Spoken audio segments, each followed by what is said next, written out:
All right. Well, ladies and gentlemen, it's time to get excited because it is MaREC Madness. We are coming here for week two of the 2023 MaREC Madness season. You know already that I've got the best freaking job in the world. I get to hang out here with all these amazing poker people and just talk about poker all the time. What could be better? Um, Tonight, I am extremely pleased because I am joined by the one and only Dara O'Kearney, a longtime friend of the show, and let's be honest, just a friend of the poker world in general. I don't think people appreciate everything that Dara does to make the poker world a better place. So I just want to give him a major shout out for being such a great resource to the recreational poker world and the poker world in general. Dara, thank you so much for joining us here for MaREC Madness. I can't wait to take that awesome brain of yours and shake some knowledge out of it and drop it here for our guests on the show. No, it's absolutely my pleasure. It's always a delight to work with you guys and to talk to you guys. I'm really looking forward to this too. Four heads up matches. Heads up is a Yeah. very exciting format. Both players are involved in every hand, and you get put in a lot of spots where it's not clear what you have to do. Ranges are much wider. So, yeah, very much looking forward to this. Well, it's a really cool thing that we do every year. I have to give the major props to Taylor Moss. Taylor has been a huge part of Rec Poker since day one. He's not on the podcast as often because he's a family man. He's got kids that have to get tucked in around that time. But if you don't know who Taylor Moss is, I'd encourage everyone right now go to rec.poker/Taylor Moss, MAAS, and you can learn more about Taylor. He's the producer. He's the genius behind this MaREC Madness show that he puts on every year, and he deserves a lot of congratulations for that. So, MaREC Madness, you're asking. I've heard that. What is MaREC Madness? What are you guys doing over there even? Every year we take a bracket tournament, and we take a ladder bracket system, and we put 16 of our Wrecking Crew members, community members, premium members, qualifier winners into this program. And over the course of 5 Thursday nights in March, or MaREC, as we like to call it, we have just a series of these matches. We went through the first four matches last week. Chris Jones defeated John Somsky, who was our reigning champion from last year. Keith Brandt took on Rob Washam. Eric Jin beat Jamel Cuevas. And Kathy Chang beat Ben Enslow. So Chris, Keith, Eric, and Kathy are moving on to round two. Round two will start next week. And tonight, we're going to be doing the other four matches from round one. I'll just mention right off the top, it's going to be Kim Kilroy versus John Crowell, Joe Coolis versus our own Taylor Moss, Guara Varora versus Charles Allen, and Michael Babker versus Timothy Fritz. So we'll talk a little more about them as they're getting going here. But at the end of March in our finals, we're going to have one crowned champion. Taylor is the inaugural MaREC Madness winner from 2021. Taylor is often the inaugural winner of things around here at Rec Poker. He's got a lot of pins on that hat of his. And last year, like I said, it was John Somsky. Who will it be this year? I don't know, but I'm excited to find out. So we're going to have a lot of fun tonight. We're going to give out some prizes. We're going to watch some fantastic poker players duke it out heads up. We're going to have some fun. Dara's going to drop some knowledge on us, like I say. And yeah, it's just going to be a great time. So a couple things that we're going to do on the prize front. So before each match, and I'll give us a little notice before we get started, people can start entering their guesses into the Twitch chat here. And if you can guess the winning hand for that match, you don't need to worry about the suits or anything like that. But if you just guess the winning hand for the match, you'll win one of the prizes that we give away every week on our Twitch stream. And I should say as well, Taylor streams his play in the home game every Wednesday night all year round, including in March. So we're actually getting some back-to-back Taylor Moss for this month. But every Wednesday night at 9 o'clock Eastern, Taylor streams his play in the home game and then some more. And he gives away great prizes. If you're having a good time tonight, just imagine how much more fun it could be with Taylor Moss instead of me here. and actually getting to watch him play and getting inside his head as he talks about his action and that kind of thing. And I can see we've already got a bunch of people typing their guesses into the chat there, which is great. So hopefully someone got it right, and we get to give a prize away. Another thing we're going to do is we're going to ask Dara here to share his favorite card in the deck, and then if that card is present in any of the winning hands as well, then that'll trigger a whole other prize giveaway. Oh my God, so many prizes. So Dara, what do you think? Is there one card that has a special significance to you? Yeah, there is the Eight of Hearts. And tell us, please, what is it about the Eight of Hearts that tugs at you? My first WSOP final table was back in 2015, and I went in 8 of 9, so I was pretty short. I was sure that a few people were going to bust quickly. They just seemed overexcited. So I was actually playing tighter than normal, even with a relatively short stack. And then after those few had busted, there was one player in particular, Upeshka de Silva, who seemed to be opening every hand. So the people I had watching at home, David Lappin, Carlos Welch, Jason Tompkins, a few people I had watching, I asked them to send me every hand he opened. So I looked down at my phone and I saw King 4 off under the gun, 6-8 offsuit under the gun +1, etc., etc. So I thought, okay, well, next time he opens into my blinds, if I have anything decent, I'm reshoving.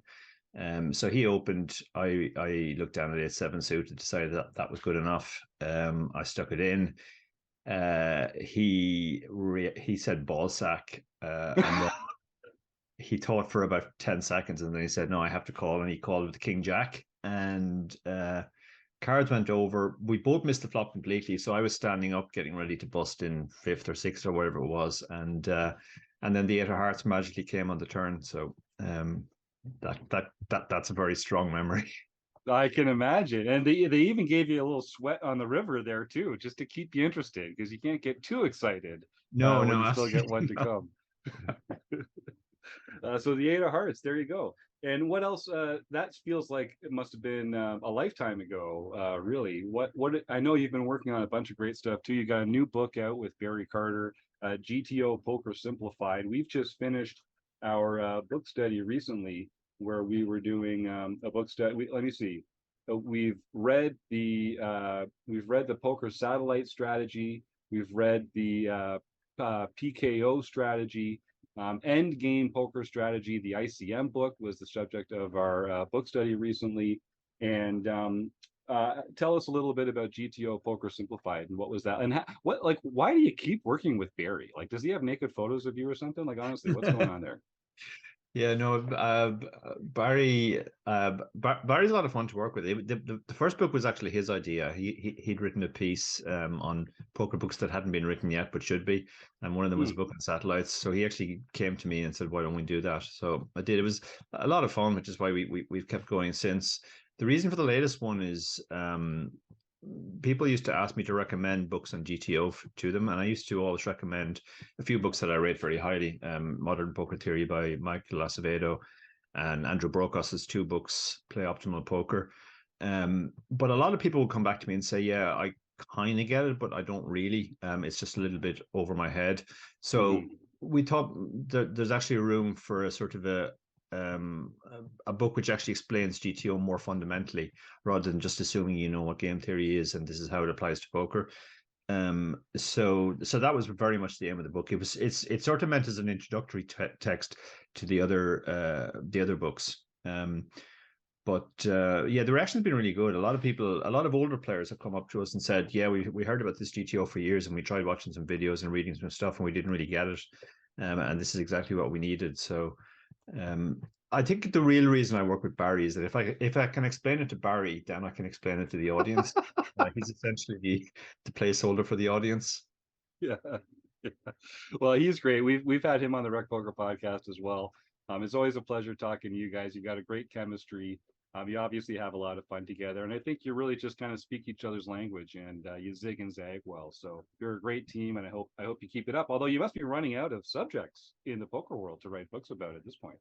You would think, but we actually have three things we definitely want more to write about, and I'm sure we'll think of more after that. But yeah, you would think. I mean, we were scratching around a bit after the first one, I have to say, because the first one was kind of a no-brainer because satellites were my thing. So Right. it was obvious that we were going to be able to do something on that. But then after that, it was like, well, there's nothing else I'm really as expert on as satellites. So what do we do? But at the time, I was studying PKOs a lot because they were taking over online, and I was having to move into them. So I was kind of learning them and breaking down the math. And I thought, well, since I'm doing that anyway, I might as well put it into a book.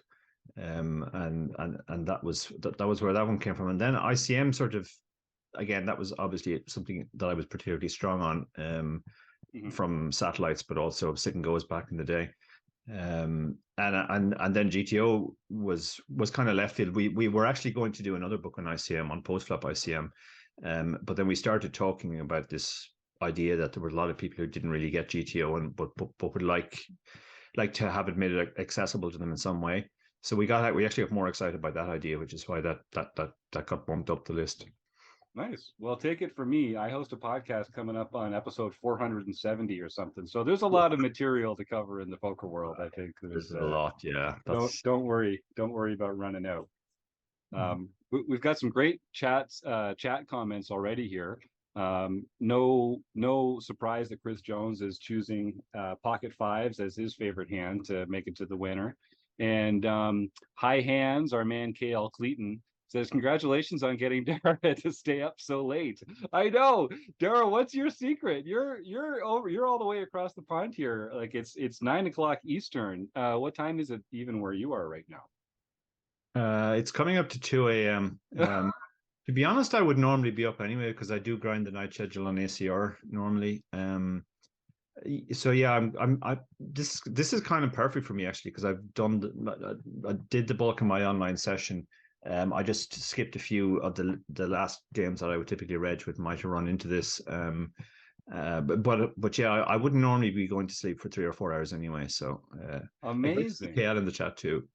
No, it works. Yeah, there's some fun folks. I think you got some real fans. Somehow you've developed some fans in the poker world, Dara. They're all interested in hearing what you have to say. I like Elvita's idea here. I think you should do a book about a philosophical poker podcasters who are Steelers fans. It's a bit of a niche. I mean, it's a small market, but it's a passionate group. I think you'd find a lot of followers there. I had to guess. Yeah. Yeah, well, Uh, poker books are niche anyway. I remember Barry giving me a warning when we wrote our first one. He said, "Don't expect this to make you rich," and he told me what the typical average poker book sells, and obviously we were shooting for a bit higher than that. But he said, like, don't be too shocked if this is what ends up happening. Well, it's you're certainly making. I mean, you guys are kind of becoming the team to go to when it comes to poker books. So I think put enough of these gems out there, and you're gonna go far in this world, young man. I can't wait to see. You're really on the ascent here. Yeah. Um, so speaking of being on the ascent here, so if anyone, and I just want to say again, Dara is such a fantastic element of the poker world right now, a great guy. He contributes to our monthly deep dive seminars here at Rec Poker. He's a prolific author. Please go out and buy GTO Poker Simplified right now. You can find it on Amazon.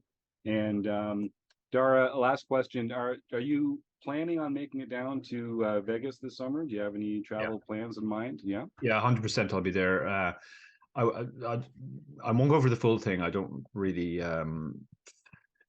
I've tried doing the full thing in the past, and I found I'm just a bit burned out by the time the main event starts. So, I think the plan will be to get there just before the seniors event. That'll be my first event, and then I'll stay till the end.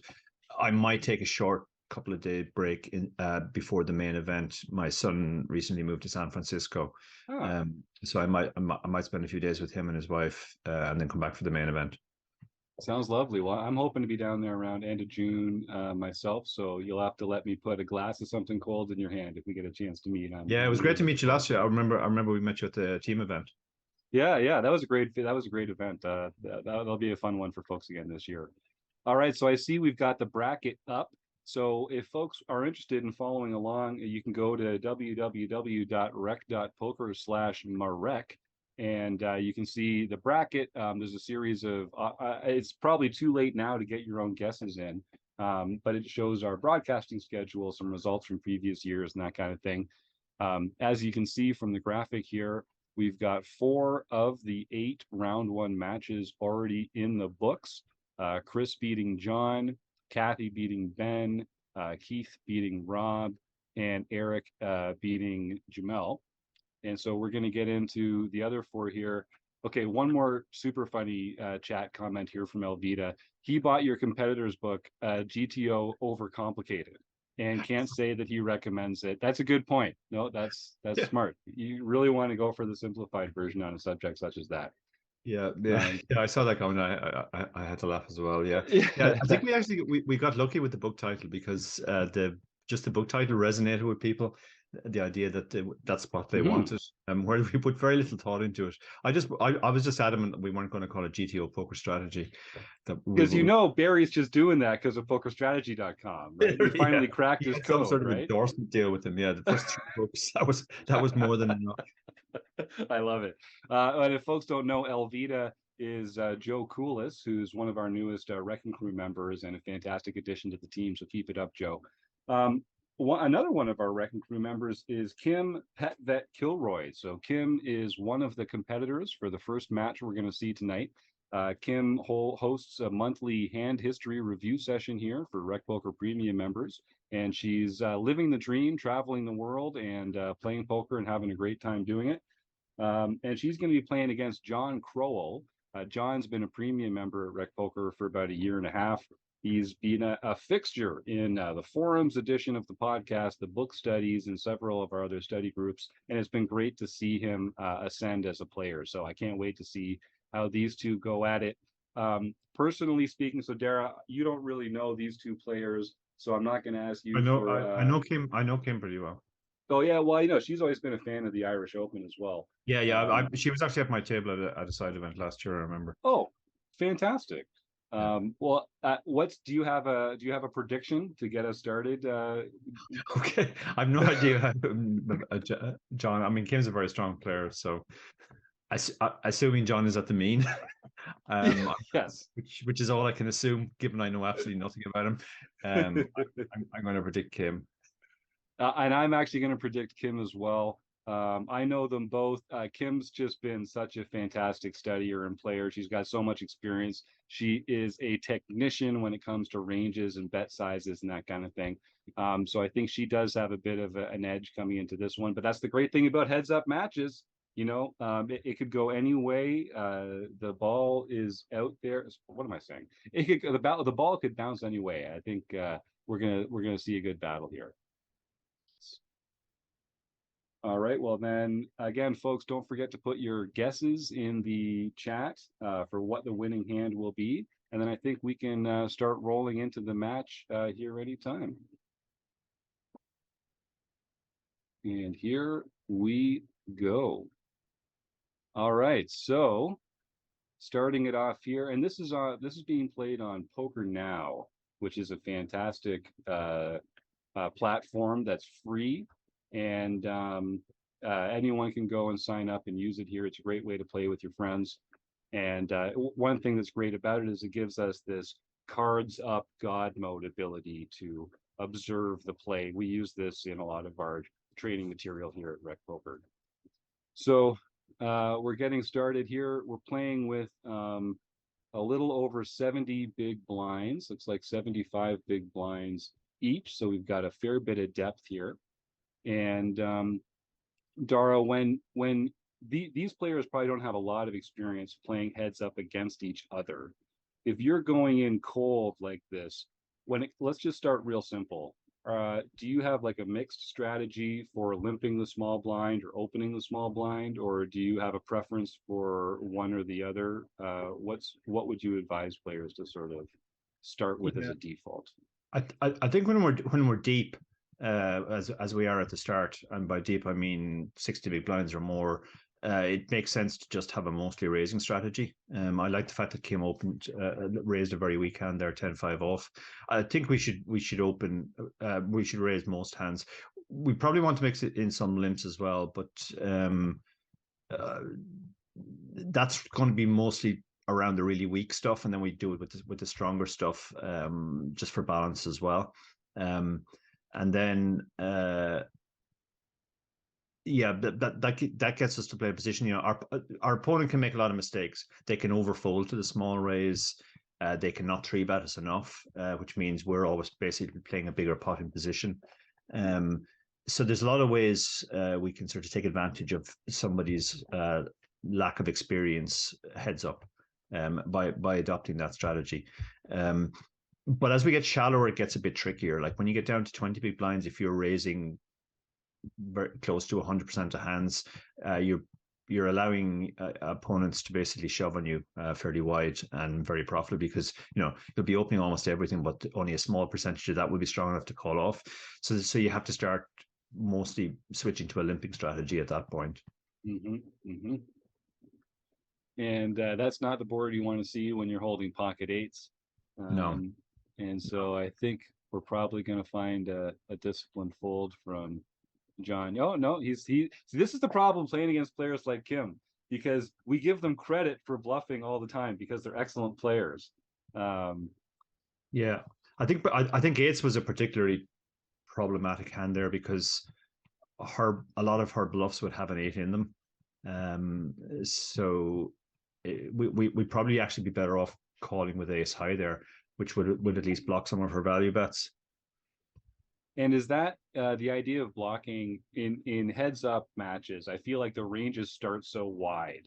Yeah. What does that do for the significance of blockers? Yeah, obviously the blocker values go down, but often by the river, the ranges have narrowed to some degree, where blockers do become significant. They usually have very little impact on flop strategy, because, as you said, like the ranges are so wide, both players are close to any 2 cards. But on the river, yeah, you kind of have to think, well, like, what hands are they betting for value? What hands might they be bluffing with because they have no showdown and they would have played this way to get here? And that's the stage where you should. And it was quite a chunky bet by Kim on the river too, which I liked as well. Even though she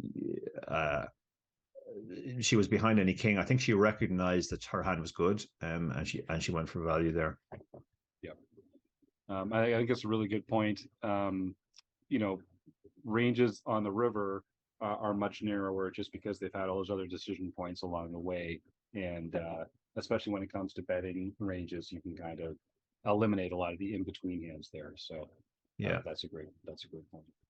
John's using a bigger raise size on the button, which will force Kim to do a lot of folding, but that doesn't actually matter too much because it gives her an easy decision with her weak hands. She can just fold. He's risking more with his raises, let's say, so he has to raise a tighter range. Whereas Kim is going for smaller opens on the button, which allows her to open close to any 2.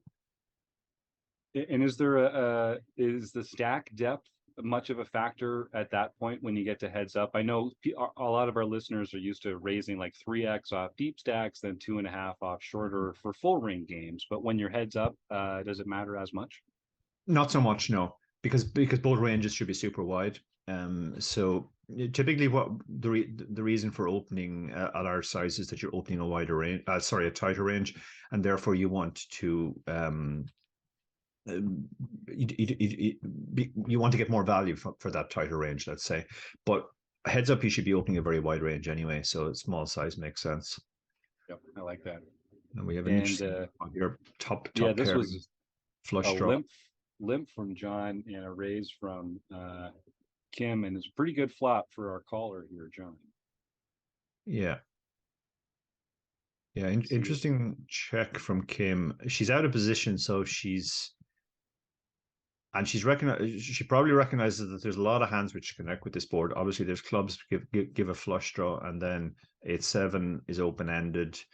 Any hand with an 8 or a 7 and a card around it either has a pair or a gut shot. So she might just play her hand as a bluff catch now. Hmm.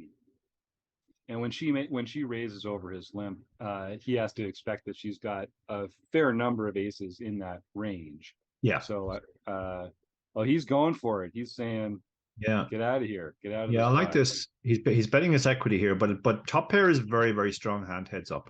Hmm. So yeah, I'd like to see her check again and let him bluff all the misdraws now.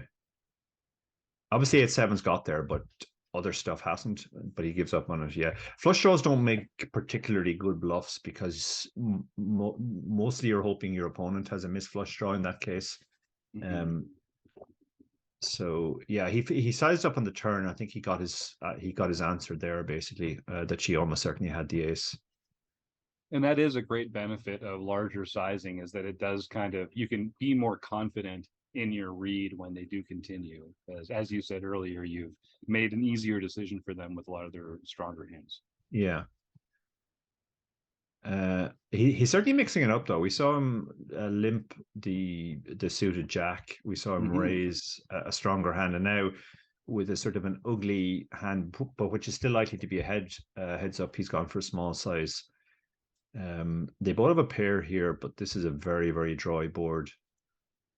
I would have liked to Yes. see him throw out just a one big blind bet there, and flush out anything that had no equity.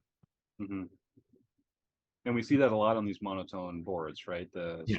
small bet can still leverage a lot of fold equity. Yeah, yeah, because if you have a super strong hand, you want to start getting money into the pot, and if you have you'll have a lot of weaker hands as well, but they want to deny equity to just two overcard hands. Yeah, Kim's sticking to a very consistent strategy of 2.2x, so she has a well thought out strategy here, I think.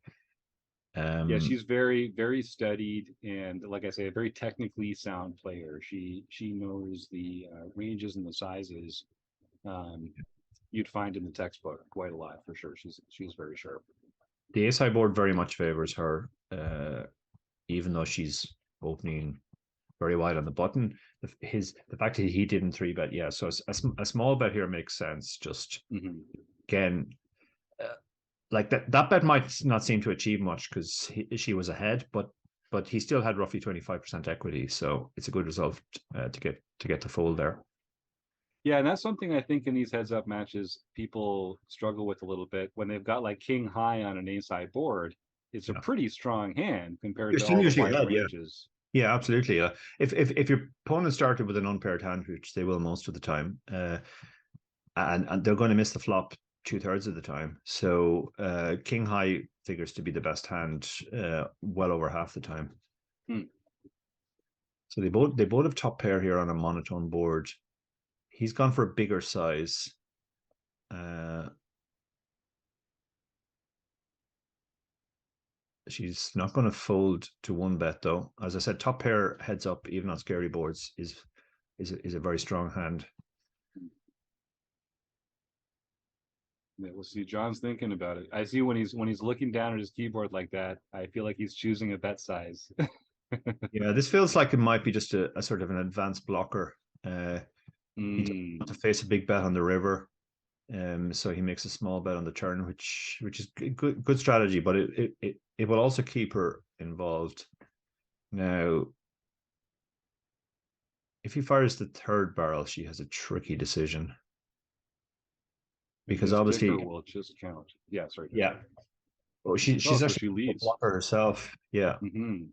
Yeah, it's about a quarter pot bet there. yeah. This is because she doesn't want to face a big bet, but at the same time, she can get value from stuff, from weaker stuff like pairs below the queen or something like ace three. Yep, absolutely. So that was kind of a dual purpose bet. It can get called by worse, but it also uh, cuts off the possibility of having to pay off a bigger bet Yep. if he has a better hand. Sizing, the last great frontier available to recreational players. Yeah, Joe Cool in the chat says a magic bet. Yeah, I think the magic bet is the one that we feel like will get called by worse, but also make better hands fold. If Yeah. that's the one that's the magic bet. This one's a little different because it can get called by worse, but it can also head off the notion of your opponent making a bigger bet. So Yeah. maybe like a slightly supernatural bet, but not quite magic, Joe. I don't think Yeah. technically speaking. So again, they both pair the six. So Yeah. it seems like they're setting these two up for a bloodbath here on every hand. They're each getting a piece of this. Yeah. Yeah. They won't feel too crazy about their six. No, But again, like a pair, it's hard to make a pair. So when you're playing heads up, anytime you have a pair, you're probably going all the way to the river. Now that's a very scary river. Let's see if Kim puts out another tiny blocker bet here, or she just decides to check. Yeah, it's very hard to get paid off by worse on this run out. Yeah, good point. They're both happy enough to check, and she'll be very relieved to see she won. Yeah, and John's got a bunch of. Although I guess the ranges start so wide, I was going to say he has a bunch of spades in his calling range on the turn there, but he also just has so much more. He just has so much in his calling range that it's hard to really. Oh, so Yeah. here we get the limp from Kim with 4-3 off. Yeah, that might be because we're down. We're starting to push. As I said, like above 60 big blinds, I like a pure raise strategy. But as we get shallower, you want to start doing some limping. And typically you want that to be sort of a mix of very strong hands and very weak hands that you just don't want to put too much money in with. And she Seaback gets the job done there. Well, that's another thing about these, super wide ranges, starting with a lot of hands that you would normally not take to the flop on full ring or six max tables. It puts you in a lot of uncomfortable flop positions too, because you're not used to playing them with some of these weird random bad hands. John could three bet here, given that Yes. I quite like this, given that Kim seems to be raising so wide. You absolutely need to react with some three bets to that, because otherwise you're just basically always playing a bigger pot out of position against them. Her hand is strong enough to call though, and they both hit a pair, so this hand isn't over yet. And is John giving Kim too good a price at that 5.6? Yeah, I would have liked a bigger size for sure. Yeah, like she can't. It's very difficult for her to fold anything, and I think the way she's constructing her range now at 40 big blinds, she's limping the really, really strong stuff and the really, really weak stuff. And then the medium stuff is the stuff she's raising. And all of the medium stuff is going to be strong enough to call that size. Yes. Yeah. And I think particularly when you're going to be out of position post flop, the three bet sizing, we shouldn't be afraid to size up a bit, because you don't want your opponent to make an easy decision about how to proceed with the majority of their range, especially in position. Absolutely, yeah. Now she's picked up a flush draw on the turn, and he's checked. So she has a very interesting decision here: either take the showdown with her three, or allow herself to get there if she's behind now, as she is, or she can use her equity to try and actually put pressure on better hands, and that's what she's gone for. Kim always taking the more aggressive option. He's called now. The fact he's hit two pair makes it very easy for him. So he's got about a 2/3 pot bet left here back. Is it? Do you like a lead here, or let her continue? I think he should let her bet. Yeah, it's now. I think she would bet a much wider range of hands than she will call off with. Yeah, and he hasn't really shown himself to be the type to make a big bluff post flop yet. Kim very quickly releasing her three there, just recognizing it's no good. That line, check call the turn and then just shove the river. That's a very underbluffed line. People don't really find that line as a bluff. And every time I hear that, I think to myself, "Oh, I gotta start calling. I gotta start doing that with bluffs." Start doing that as a bluff, yeah. Yeah, like let's retrofit some bluffs into those lines, because there is something kind of like experienced players like yourself. You get this kind of intuitive sense of what the betting lines are. Yeah. But hard to imagine a better flop for Kim than this one here. No, she's all over this. She's got top pair, which, as I keep saying, is a super strong hand heads up, and she's got the nut flush draw as well. The only problem is it's difficult for her opponent to have a hand that wants to put too much money in. But he is going to represent that he has the ace because he had that pre-flop raise, so he can represent it. Now, she's in a kind of tricky spot here because if he has an ace, it'll usually be a better one. But she has the flush draw. But on the other hand, if she just check calls and the flush gets there and she's out of position, it's hard to get paid. So I think that's why she's gone for the check raise here. And obviously he has absolutely nothing, so he folds. Which is nice, a nice easy decision. That's one of those things about those when you're kind of representing a hand that you don't have. Nothing wrong with that bet fold. I think more recreational players should take on the idea of a bet fold. Betting folding, absolutely. You should be happy. Raising folding. Yeah. You should be happy because you took a stab at the pot. You obviously had the worst hand. But if your opponent didn't have a hand, you could very well have won the pot. So it's much better to bet a hand like that has absolutely no equity than a sort of a medium strength hand where you're not going to know what to do if you get raised. Yeah, I love that. And poker, if everyone only wins when they make the best hand, we're kind of in a reciprocal chip sharing agreement. In order to be a profitable poker player, you got to win when you don't have the best hand. So you got to try that every once in a while. So here's a kind of interesting spot. Yeah, he's outdrawn her now. Don't know if she wants to bet again. Bottom pair usually makes a good check back on the turn to see what he does on the river. His hand doesn't really feel strong enough to bet. You expect this to go check, but no, he's throwing out a small bet. You might get called by a 4. Yeah, absolutely. This is a small bet, so problem is like we're not beating anything with our 4, even though we have a pair. Right. Like it's even a bad 4. Like we're beating. Let's name them 8-4, right. 6-4, 4-3, and 4-2. So we're beating exactly. Yeah, good fold from her. Good fold. Yeah, very good fold.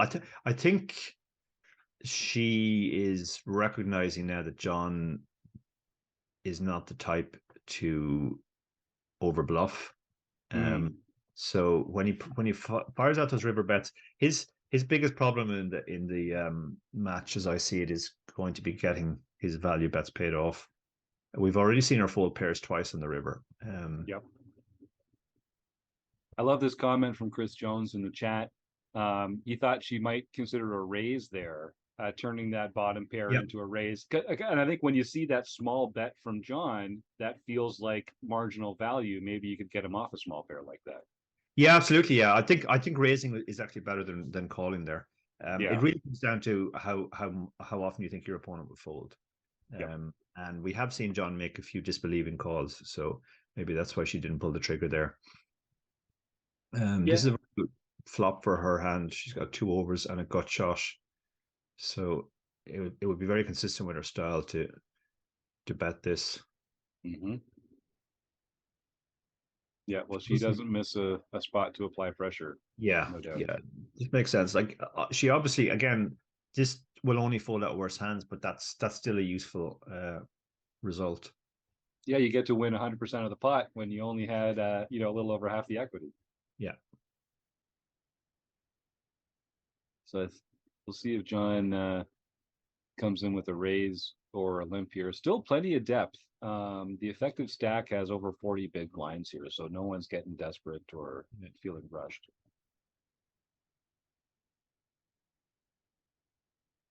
And I think as the matches progress, we'll have even more depth, deeper chip stacks, and slower levels for rounds 2 and 3 and the finals. So it's going to be exciting to see as people get a little more room to explore.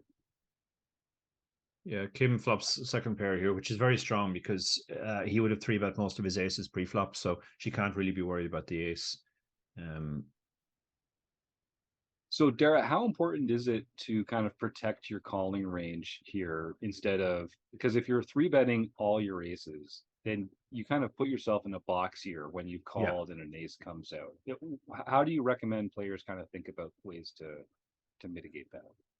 Yeah, generally the best thing to do is to call a decent amount of aces. Some players will just three bet any ace, and as you say, like that's a major problem then because when they happen three bet pre-flop, they just don't have the ace on the SI board. Right. So generally, the best aces to sort of just flat call with pre-flop are the worst ones, obviously. So I would recommend three betting all of your stronger aces, say ace nine plus and ace seven suited or ace eight suited plus, but to just call all the other ones then. And that gives you a sufficient number of ace X relative to your range because your opponent is opening close to 22 as well. So Mm-hmm. the SI boards don't particularly favor them either unless you are over three betting your aces. That's a great point. And then I guess you just have to kind of play them a little less aggressive. Well, maybe that's not true. I don't want to make a bad assumption there, but do you kind of have to go into pot control or check call mode a little more with Yeah, some of well, those? you're going to be check calling a lot out of position anyway, so it makes Mm-hmm. sense to have the hands that most want to check call. Whereas, like if you have a hand like Ace King off in your range, first of all, you've lost a bit of value pre-flop, because you want to get more money in, but you probably don't want to check call that either. You want to get more money in somehow, which might involve check raising. The thing is, like people used to worry about playing really bad aces out of position, saying it's tough to play. But in a wide range situation, it's not really because your opponent's always going to bet representing the ace. So Mm. so you can just check call and and just play it as a bluff catch basically. And also bearing in mind that when you have the ace and there's an ace on board, that means there are only two aces missing. So the chances that they actually have the ace are considerably less than if the ace wasn't on board. Great point.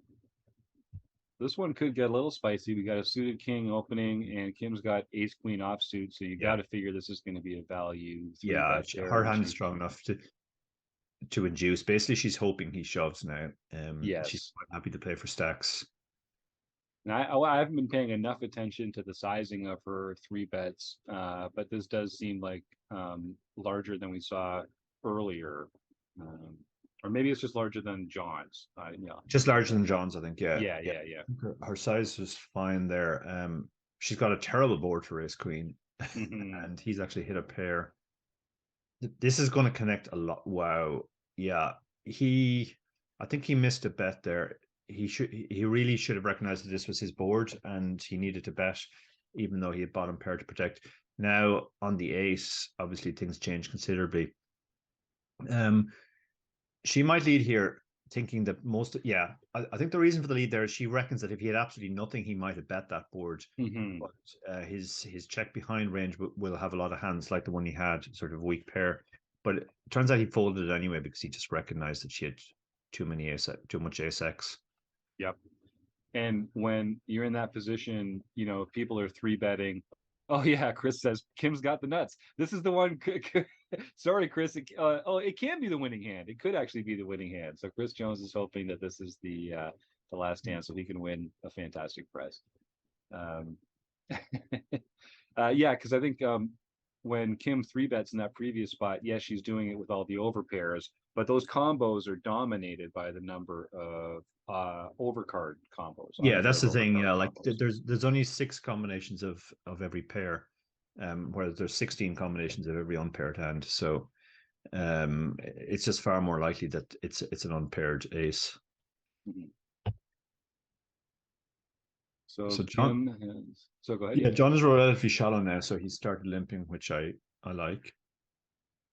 just gonna say Kim's got about a 2-1 chip lead now, so she is feeling a little more comfortable, I think. Pretty good flop for John with the open ender here in Yeah, position. yeah, she's got two overs and a gut shot too, so she won't fold to one big blind. Yeah.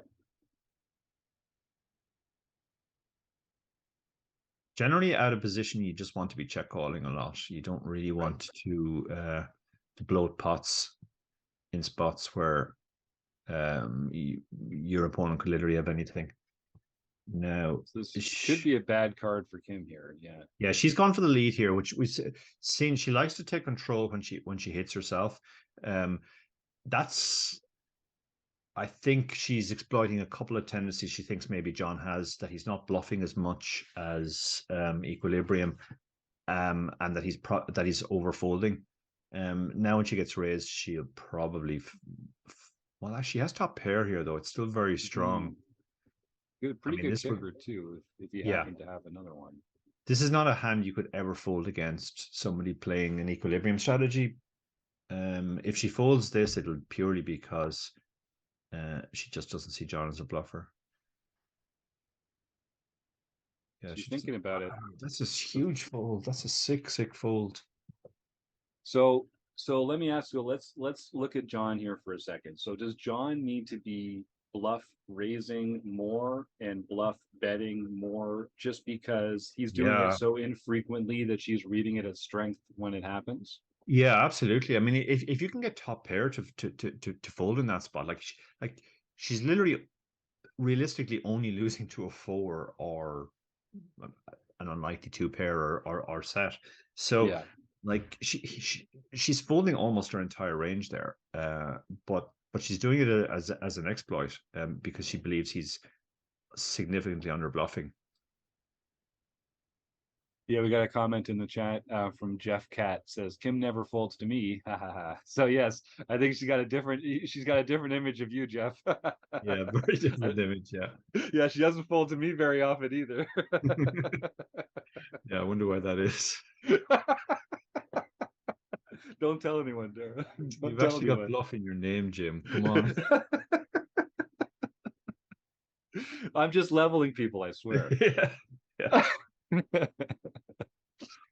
uh there we go. Yeah, nobody folds to Jim, says Chris. Yeah, well, if you play with me long enough, that's probably the correct exploit. Yeah. So there's that 2x from John. Yeah, he's doing this with these sort of like good but not great hands. He might have some bet sizing tells here where he's raising fairly big with like decent ace X, and he's limping the pretty bad hands, and then these medium hands. It's almost like the strength of his hand is determining the size. No, they both have nothing here. So But her, first person to bet usually wins the pot in spots like this. yeah, her nothing. Yeah, yeah, he should really start bluffing now because she is definitely going to overfold at least to a while, for a while to his bets, because Jack High had no real showdown there. So I would have liked to see a bluff there on the turn of the river. And I guess especially because, if Kim is showing a propensity to take the lead when she connects or to be aggressive when she's got a lot of equity, that does kind of speak to a weaker checking range. And so if she's going to check two streets like that, then I think that's something that John can start to take advantage of. Yeah, absolutely. Yeah, yeah. This is the thing. Like when you diverge from equilibrium to exploit your opponent's tendencies, you actually open yourself open to exploitation. And if John was looking at her overall game and go, look, she always bets when she has it, so when she checks, she can't have it. That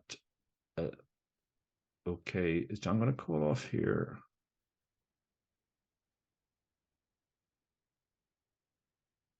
I mean, an ace. Yeah, suited ace is very strong pre-flop. But Kim is kind of taking the cautious approach pre-flop, trying to keep the pots relatively small.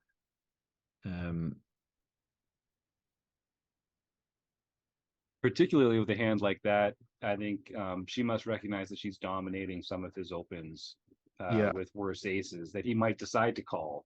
Yeah. Do you remember we went back to our discussion about how you protect your calling range, and I said do it with the weaker aces? Yes, that's another reason for doing it with the weaker aces. You don't give yourself a difficult decision if you get 4-bet shoved on. Yes, good point. Like even though he was dominated, he basically like put a decent amount of chips in and still didn't get to see a flop. Whereas he could have just called, and then he was definitely seeing a flop. And ace 3 suited is a very nice hand. It doesn't have to hit a pair; it can hit like a lot of draws. So it's not that's the type of hand you really don't like 3-bet folding. Right. You want the hand to be uglier than that. Like ace 3 offsuit would be a better candidate. Ace 6 offsuit would be a much better candidate. Oh, I think they could be getting it in here. Yeah, I was gonna say this could get spicy. Yeah, although she might just flat with the king queen suited, uh, and try and exploit him post flop. It's definitely strong enough to get in for stacks. Yeah. Okay, so she's gone. He should just shove now, He should and be shoving here, right? Yeah, pocket yeah, nines. nines is just too vulnerable. Like if you can get king queen to fold, that's an amazing result. Yeah, good shove for There him. you go, John. All right, so now I mean, oh, all right. I thought she Yeah, might. she's definitely overfolding, but she's doing it for a very specific reason, which is that she doesn't think John is ever doing that with king jack, king 10, queen jack, Right.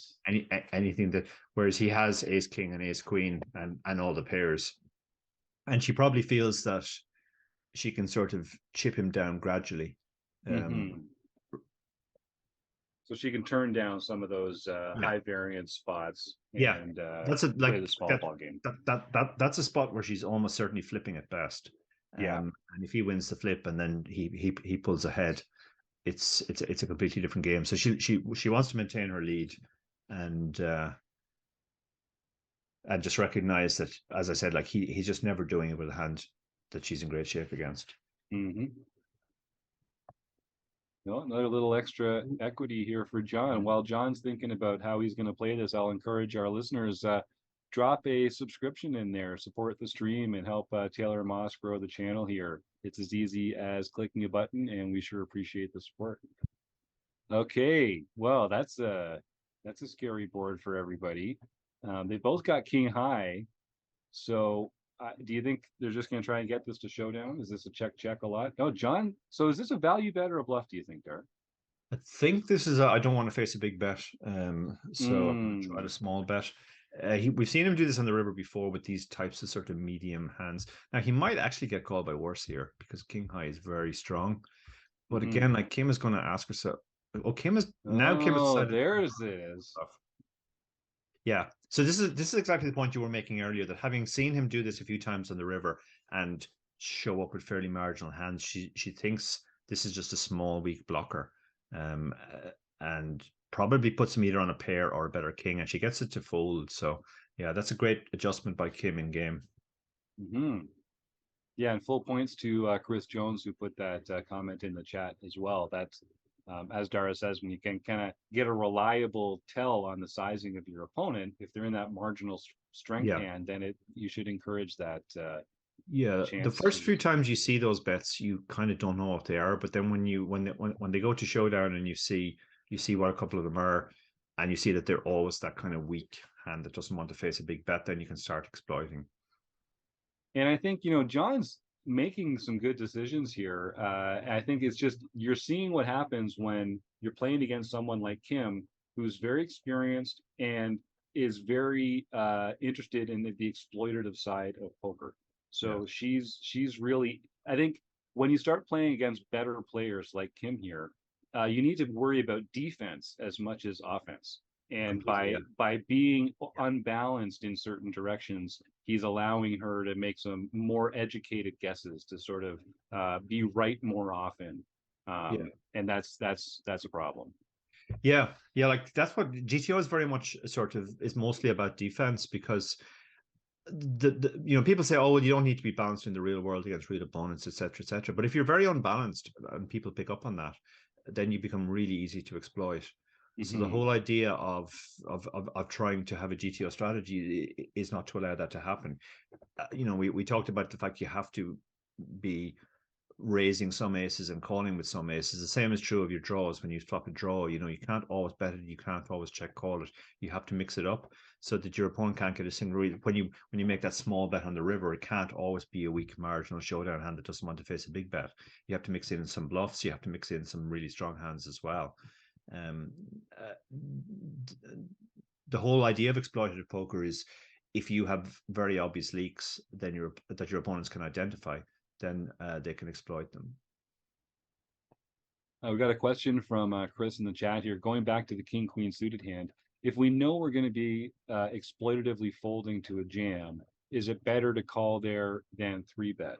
And I know like we still get called sometimes by Yeah, worse we can. hands, so We there's still some get value called, there. yeah, and he was calling with stuff like worse kings, like king. We saw Hmm. him take that line, raise call with king four suited. So I still like the 3-bet, even though it didn't work out in this specific case against that specific hand. If we saw his hand and we knew that he was going to shove it, then yeah, we would call. But there's a lot of other hands he could have had that the raise is the better line with. If he started doing the lot, like started 4-bet shoving a lot, then yeah, we should counter adjust by just flatting more. But she probably isn't giving him any credit for the ability to turn something like king four off into a bluff there. Yep. And so we saw Kim check the turn here when she picked up the jack. So it does happen. She does check occasionally when she gets when she picks up a hand along the way. Yeah, she's out of position here. So, like as I said, when you're out of position, you just kind of want to check call a lot. Yep. Being out of position really sucks. It really sucks. Yeah. Yeah, you just kind of have to play this really passive.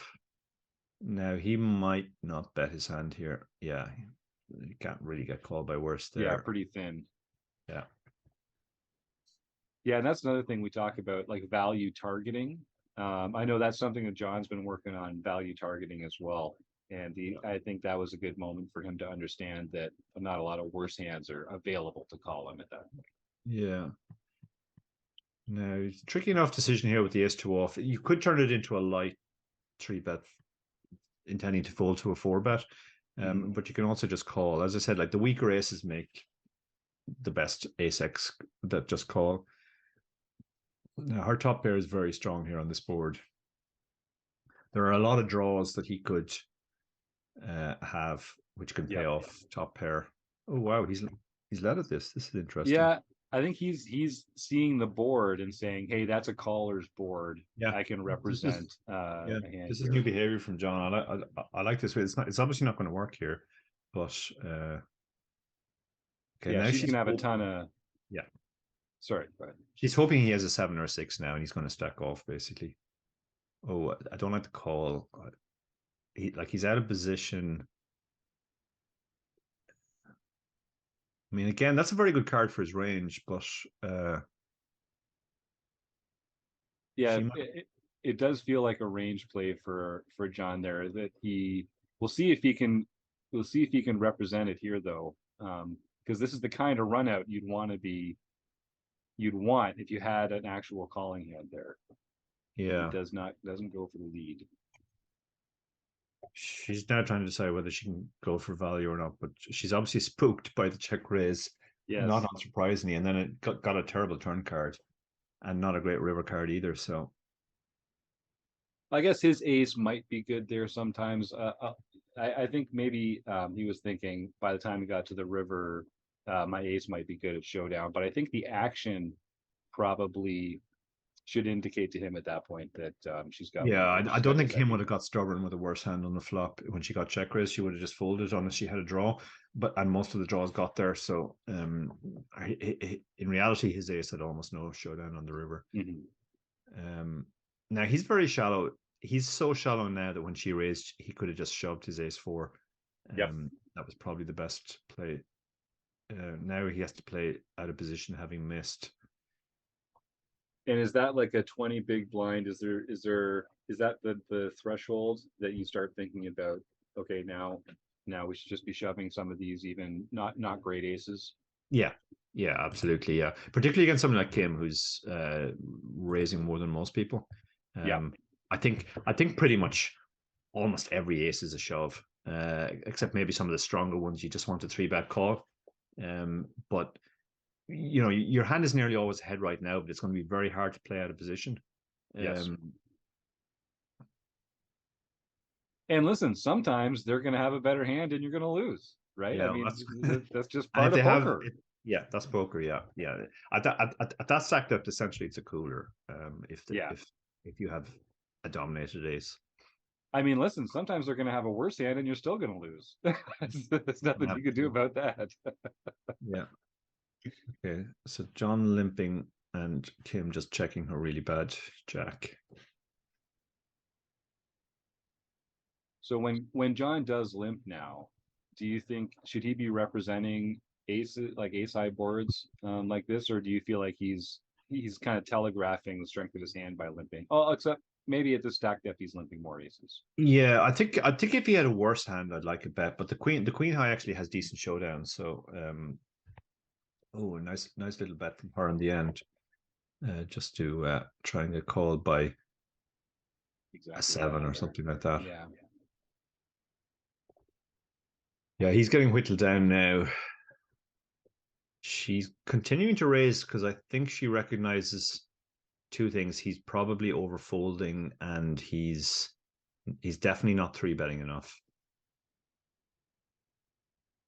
And Dara, if people are want to find some three bets that aren't in their comfort zone, what are some good hands to choose for that, or some good characteristics of hands to choose for that? Is it just bad aces, suited kings, things with blockers and some playability? How should we choose? Yeah, they're the classic ones. Bad aces that play very badly, ace six off, stuff like that.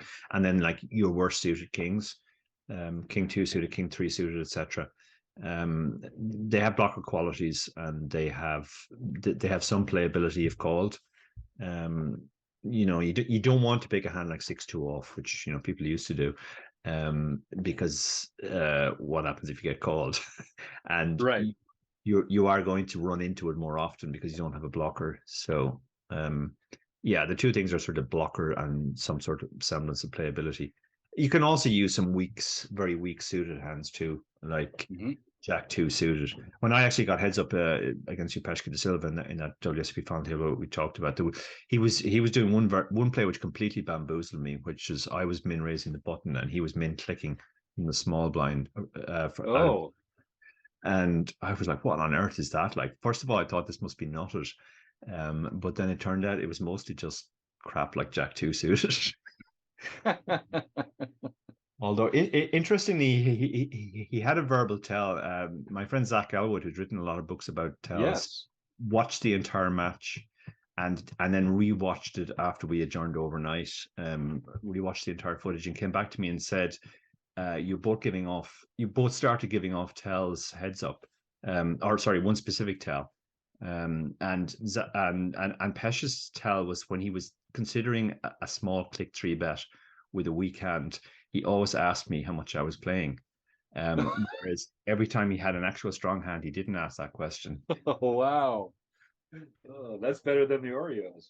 Yeah, yeah. So it had the when we re-adjourned and I had my 15 big blinds and fortunate the heads up, we got it in flipping. I think on the third or fourth hand, so it didn't last very long. But had it gone on longer, I was hoping to make a lot of exploitative reads based on that Yeah. tell.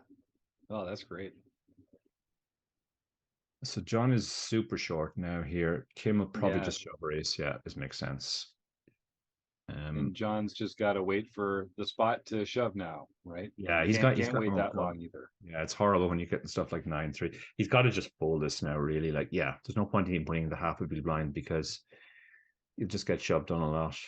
Now, Uh, what about a hand like this? 9-8 offsuit. You got two cards higher than a seven. Is this the spot? Well, maybe you're not going to call the shove, but you can't call a would you shove. You should, open? yeah, absolutely. He should have. You would shove it. He should definitely shove this. He's got 7 big blinds and he's got a decent suited hand. Oh my God, Chris Jones. Oh Chris wow! Look, Jones could get this could be his. it. He could have fished his wish here. I don't know. He got two cracks at it. Yeah, she's calling it off. Chris, you're gonna have to show the tattoo if this works. If this goes your way, we're gonna want to see your tattoo on the show.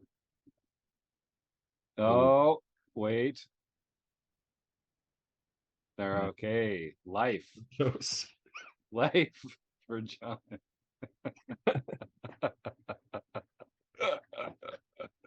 All right. Sorry, Chris. You're gonna have to keep waiting. How many times is she gonna get pocket fives tonight, Chris? Okay, so this is when she limps here. Do you just shove this one? Oh, I would raise, but bigger than that. yeah, yeah. We're not folding anything to that raise size. Now, this could get very interesting because she has a Mhm. pair and a flush draw and a gut shot, and he has a better flush draw. So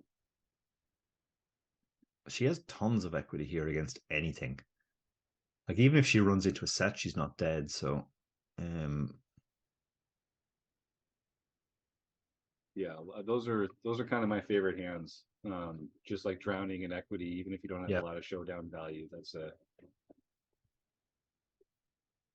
good spot to be in. So now when John, I think at this point he's really kind of just hoping for a king or a queen. Yeah, she's or the diamond on it. Yeah, she had a very tricky spot there because she recognized her hand was usually good, but at the same time, she doesn't What can really. he call her with? Yeah, yeah, that's right. Now she's got two pair. Obviously, there's any five makes a straight, but it's unlikely he has a five. I expect like a 2.5 big blind bet here or something. Two big blinds. Oh, she just checked mine. I think she, yeah. Not that he was going to call with that anyway, but He wasn't going to put vote. it in. Yeah, yeah. I think also, yeah, against somebody who doesn't pay off your thin value bets, there's not really much point in thin value betting then. I guess you're right.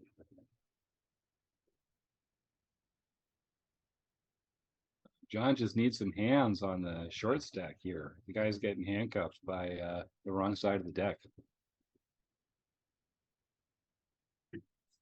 Okay, middle pair against bottom pair.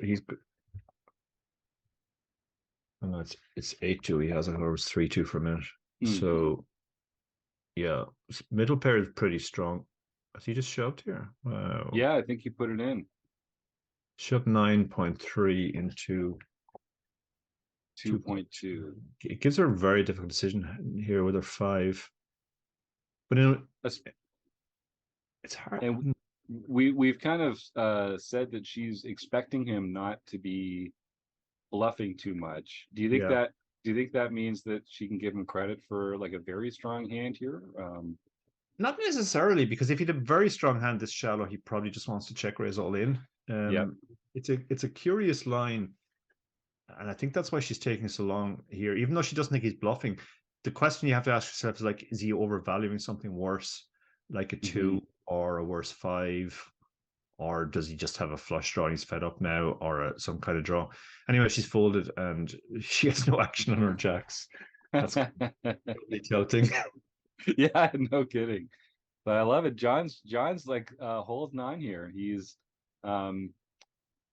Kim's had the chip lead for almost the whole match, but John just refuses to die. He's holding on by his fingernails and just waiting for that spot to double up and make this a match again. It's kind of a draining role to have to play when you're in this short stack position. You just have to keep being disciplined and folding. You can't play. Yeah.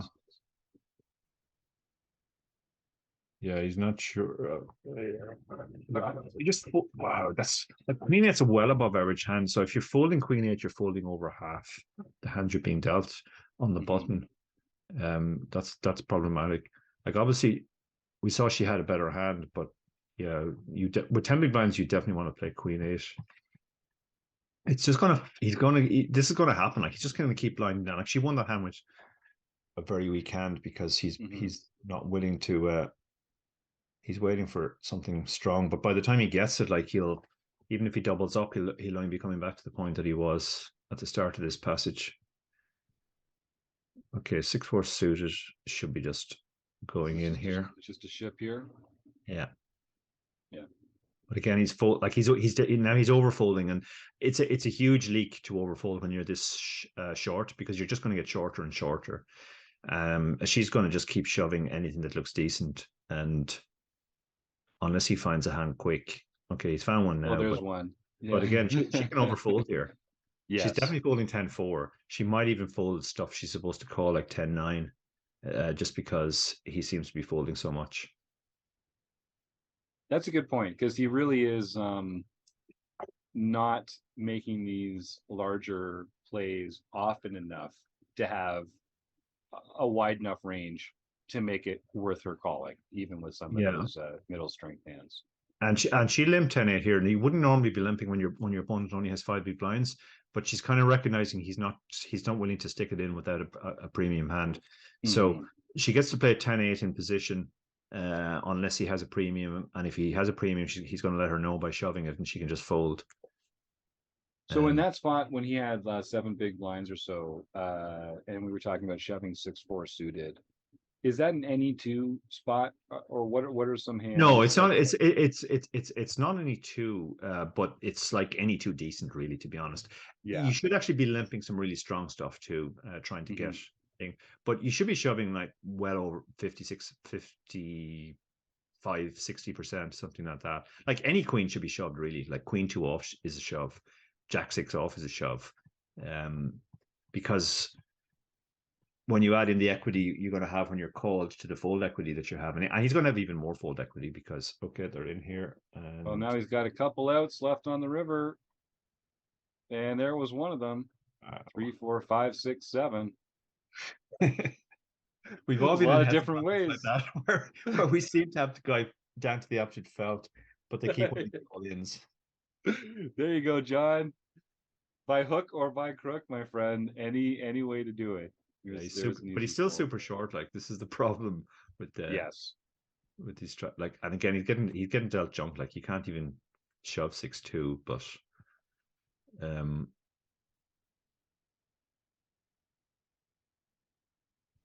So she'll probably be shoving here with with the king. Yeah, yeah, yeah. he's recognizing.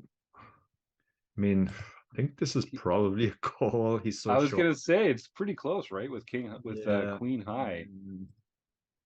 Yeah, I think all the queens are calls here. Yeah, he Yeah. he he, It's he has about made a good 60, call, 40. and he's been And rewarded. He's hit his 4, yeah, binks the 4. picks up a flush draw Let's now as see. well. All right. There you go. See, the wrong play at the right time or getting it in bad isn't always the worst thing for you. When the odds are that good, when the situation's Yeah, that dire, you that's can't it. just When the wait for situation's that aces. dire, like you're gonna have the right price unless you're dominated. So, and if you're dominated, that's really unlucky. Yes, And you can even be ahead. Like she'll show up with stuff like Jack 10 suited as well. true. So, uh, much. Chris says, give her pocket fives now. No, not some garbage pair like pocket fours. Yeah, that's right. Pocket fours. Oof. That's not pocket fives, not by a long shot. Yeah. Kim is limping into a very shallow stack, and that's purely to exploit his tendency that he's just, if he doesn't hit, he's going to fold. She's going to Yeah. just fire one big blind on the flop and win always. Okay, Now, this is an interesting spot for Kim now. this, Although this would normally be a call off, but against him, it's probably a fold. She's decided to call off. and now we'll see if the luck works both ways. Oh boy, that's There not what we we go. wanted to 4. see. John fans needs a 10. 10 only. Very And unlucky in that the end. is that. Yep. Well, the first match of week 2 goes to Kim Kilroy. And the hand was King 10, or sorry, was it what was the hand there? I think it was King 10. King 4, that's right. So we'll see what we'll review the tape later and see if some, I don't think we got any guesses at King 4. So the 8 of hearts wasn't involved, so we're not giving away any prizes for that one. Sorry, gang. But what can you do? We've got 3 more matches to come. So all right, so this one I'm excited about. If folks were on Twitter or Facebook earlier today, you got a chance to watch a video, a hype video, a trash talk video that Joe Cool has put together. So Elvita at the top of your screen as we enter the next match here is Joe Coolis, a Wrecking Crew member. He's playing against the one and only Taylor Moss, Gopher Boy TJM. Did I mention already that he's the inaugural champion of MaREC Madness? We mentioned Taylor's name a lot in the winner's circle here, and we give him a hard time about it because that's what you do with friends, especially when you respect their game.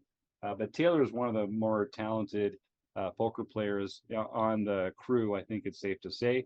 And this is going to be a tough match for Joe.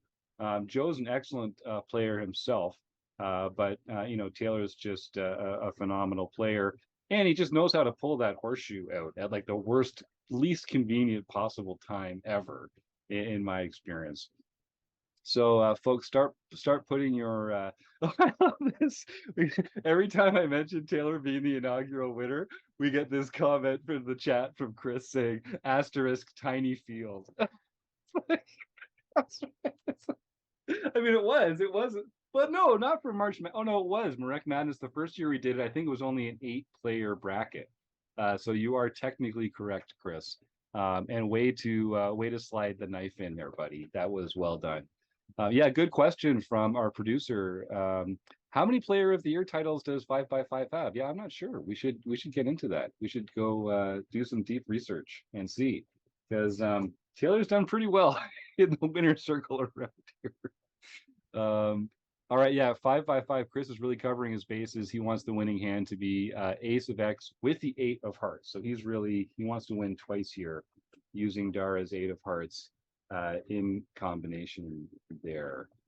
So yeah, folks, start entering your guesses. I think we can start getting on to the next match here pretty soon. And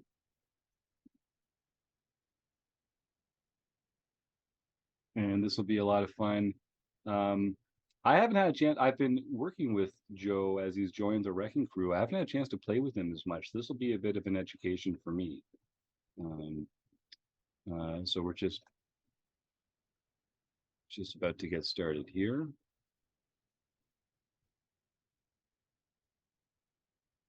And as we just prepare to get started, so I do want to thank again our friends here, Poker Now. This is a phenomenal platform. It's free, like to play, like I say. Samuel is a fantastic guy who put this together, and we owe them our thanks. This is the platform that we use for our deep dive seminar every month that Chris Jones runs. And you'll see it come up here on the screen in just a second. So Elvita 11 at the top, that's our man Joe Coolis, and Gopher Boy TJM is the one and only Taylor Moss at the bottom. So here we are starting off.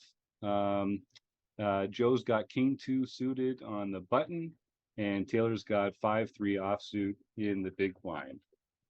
We're seeing the values in chips here. So each player starting with 3,000 chips, and we're seeing a small open from Joe with King 2 suited, which seems right. Flop.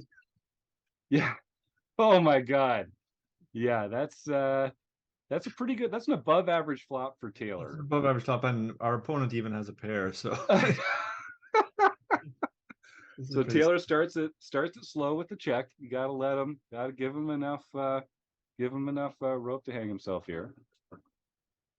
Yeah.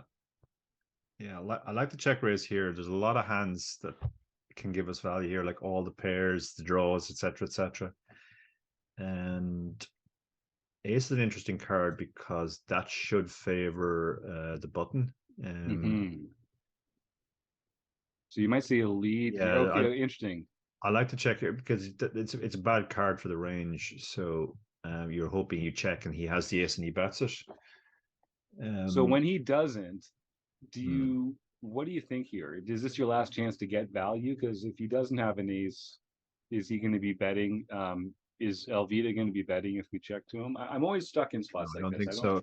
Yeah, no, I think exploitatively we have to bet here. I think probably if we put it through a solver, the solver would probably want to check. But once he declines to bet the turn, he almost certainly has a pair, but doesn't have an ace. So that's kind of what we're targeting.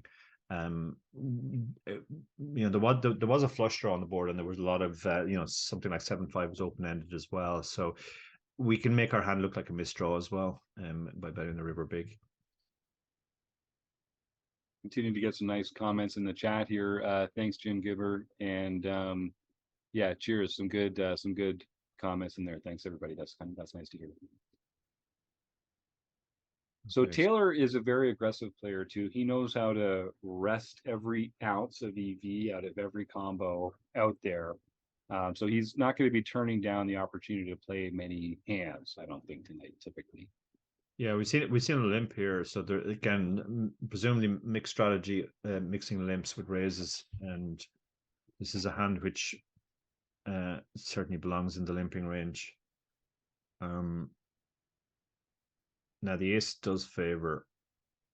Yeah, once our opponent checks twice, we can expect that bet to work a lot. But Alvido hangs on with the gut shot and the jack high. And the better hand here. Yeah, Now, that's an interesting bet. that is an interesting bet. Yeah, I mean the river is effectively a break, but Taylor only has 7 high, so not much you can do there. I think that might have been bluffing with the best hand. Yeah, it feels like it. Feels like it. So then great spot for Joe here coming in, dominating Taylor with Queen Jack over Queen 7. Hit the wrong one to really get paid, unfortunately, but I think we'll get a bet from Joe here when Taylor checks to him. Yeah, top pair, super strong heads up. You're just hoping your opponent has connected with the 3 or the 2. Yep. You'll see Taylor there with pocket 4s or pocket 6s too. Not pocket 5s. That's an auto fold for Taylor, but some of those other middle pairs. Interesting decision not to 3-bet the ace 10 there.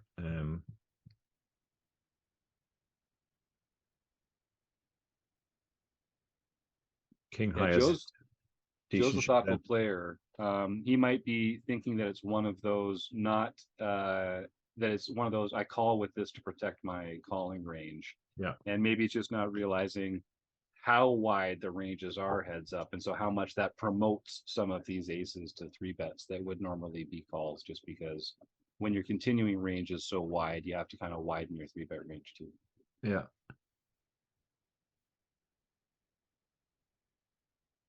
He's got aces here. Wow. He's certainly got the better distribution so far. Mm-hmm. But this isn't the kind of hand you want your opponent to have when you have aces, because you're probably not going to win a big pot. Although you never know. I wouldn't put it past Gopher Boy here. Yeah. One of the few folds there. Yeah. The unsuited 7-gapper. Very disciplined laydown, Taylor. Yeah. Good blackjack hand, but that's true. Poker. So this will be interesting to see if oh, so it's all right. So he's sticking with that 2x here with a wide part of his range. Yeah. Great flop for Taylor. Yeah. Although actually they both have a pretty big piece of this, to be honest. Alvida's got the open ender. Wants to put a little. But Taylor has the Now better in the pair. Yeah. Now no one's folding a pair to that size, I don't think, on this board. Instant check back. See if Taylor goes for value here with trips.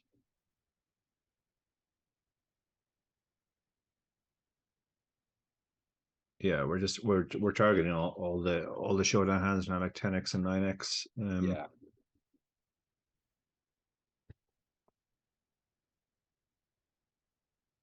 And it's still this early in the match. There's still plenty deep. Yeah, the fact we're seeing a lot of folds on the river from Alvido to that line too means that Taylor can start bluffing that line. Mm-hmm. Dara, there's a question in the chat here from 5x5. Speaking of that 9-2 offhand, in small blind versus big blind spots, GTO often says to raise some of our garbage hands like that. Does that change in heads up? It's even more of a thing in heads up. Yeah. The only thing is that at a deep at this stack depth, you're better off choosing a bad suited hand like 7-4 suited than just a junk offsuit hand, because we're going to get called more and we're going to have to play out of position. So typically we'd turn some of our weaker suited holdings like Jack 4 suited, 5-3 suited, 7-4 suited, those types of hands. 9-2 off, I think we can just leave it in the folding range. But blind on blind, when in full ring, when the small blind limps, absolutely, then that's a hand you can raise. But that's a different situation because your opponent has already weakened their range. And you're going to want to do a lot of checking behind. So the only hands that you're going to really want to raise for value in that spot are very strong hands, and then you'll just balance that with junk. So that if you get limp re-raised, you don't mind releasing a hand like 9-2 off.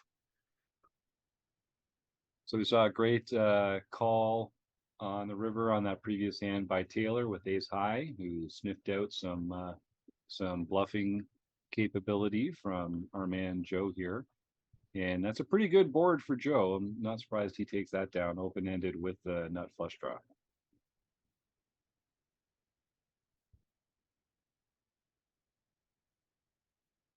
And Taylor seems to be sticking with the 2x open raise here with a lot of his range. Yeah, it makes sense. Just your opponent can't fold too much, but you're playing a bigger pot in position. Mm-hmm. Joe's got the gutter and the best hand at the moment. Let's see if I'm guessing he's going to check here. Yeah, Taylor has a very good bluff catcher if he wants to bluff catch. Now, when our opponent has checked 3 times, I guess we just try and target his worst pairs. Yeah. Taylor with the 10 the whole way and takes down the pot. Just a terrible hand there. Yeah, we can. We should do some folding on the button. Like you don't have to play 100% of hands. Limp with the queen 2. So again, mixed strategy from Taylor. He's limping some hands and he's raising some hands. King queen. I like the raise, but I think I'd go bigger there. We're giving our opponent 3-1 on the call, so we shouldn't really be folding too much. And I think that's the best way to think about it. The odds that we're giving our opponent on the call, particularly when they're going to be in position. Is there a magic number for that, Dara? Is it like 2.5, or is 3 just too much, or where should we really try to find that line? It depends. It depends very much on the stack depth. But like at this stack depth, I think if they're raising to 2x, we should probably go to 7.5x, and if they're limping, we should probably go to 4x. Because they're just getting too good a price otherwise. And it's not like shorthanded or full ring where the small blind's going to be out of position post flop. Once you're in this heads up spot where the big blind is actually going to be the player who's out of position, you really have to raise the size on that. Yeah, absolutely. Yeah, you have to mitigate the positional disadvantage you're going to be at post flop. You heard it here tonight, folks. Being out of position just sucks. It really does. There's just nothing good about it. There's nothing good about it. So they're both playing the board here. Taylor decides to take the stab, and then did they split that one? Did they chop that one? I think so. Yeah. So great call by Joe, recognizing that they were playing the board and that Taylor's the kind of player that'll try and take the chop away.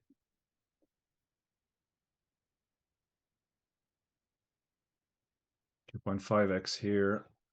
So I'll be mixing up, but we can't really fold too much. Even a hand like 4-5, which looks very weak, it's still like connected and unlikely to be dominated. So heads up, we just have to defend such a wide range. Now we've flopped a pair. We've nothing else. Pretty big bet though. It's a big bet. Yeah, that's the worrying thing. And we've nothing else to go with our 5. We don't have backdoors. It's an uncomfortable call, I think. We're just hoping our opponent has nothing now and is giving up. And this might slow Joe down a bit, the overcard coming. It does bring in one of the straight draw combos, but it's just so, as you say, when you have to defend at such a wide range, you just end up having so much air in spots like this that Joe shouldn't be that worried.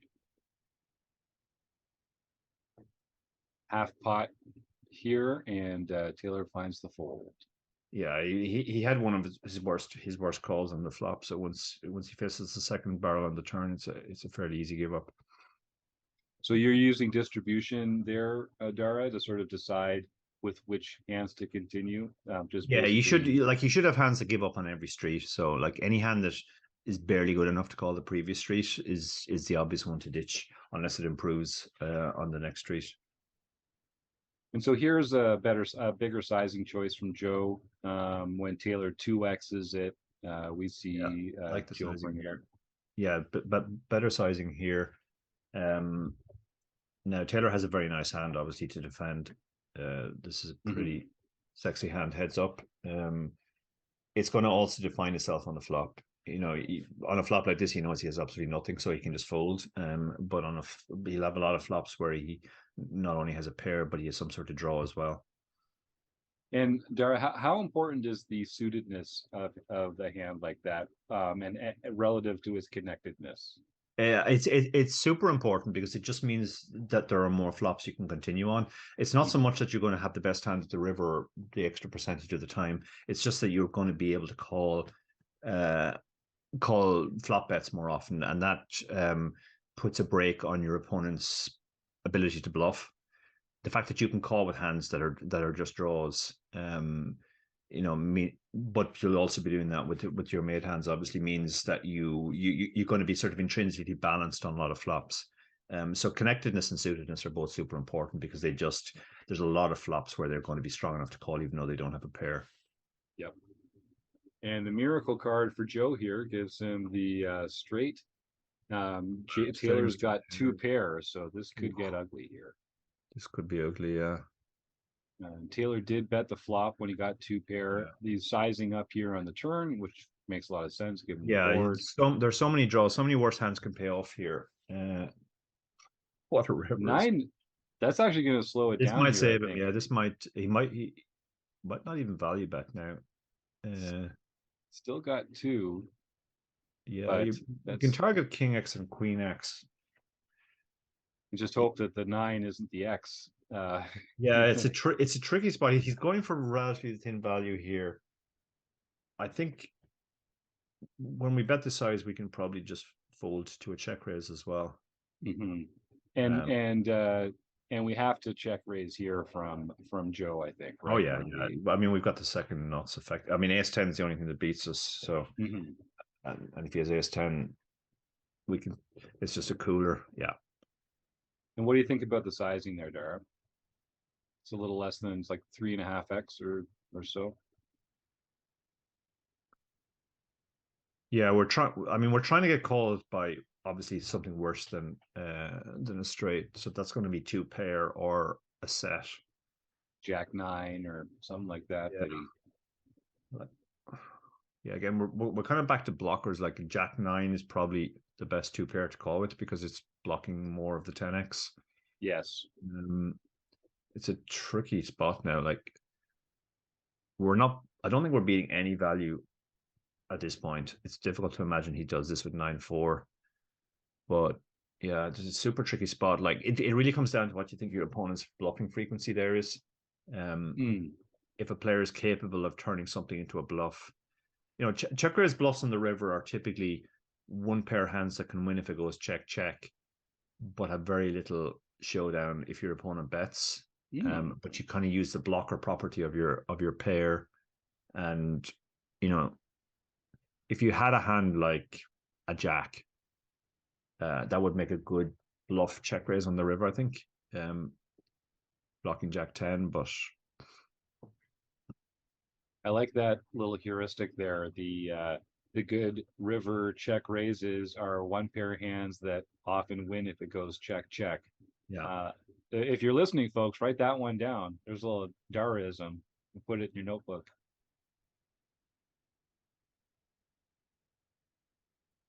So Taylor's got the best hand here, but he might not be feeling particularly comfortable with the board.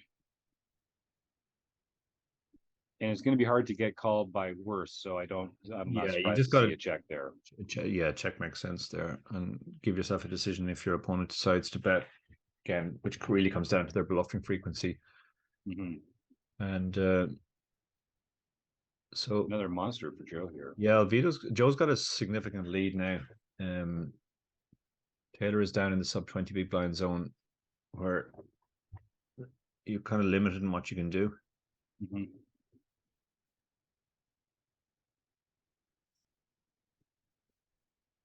Yeah, like if we're deeper, we're calling with 10-6 off, even to the raise. But when we're this shallow, it's just we have to put in a lot of our stack.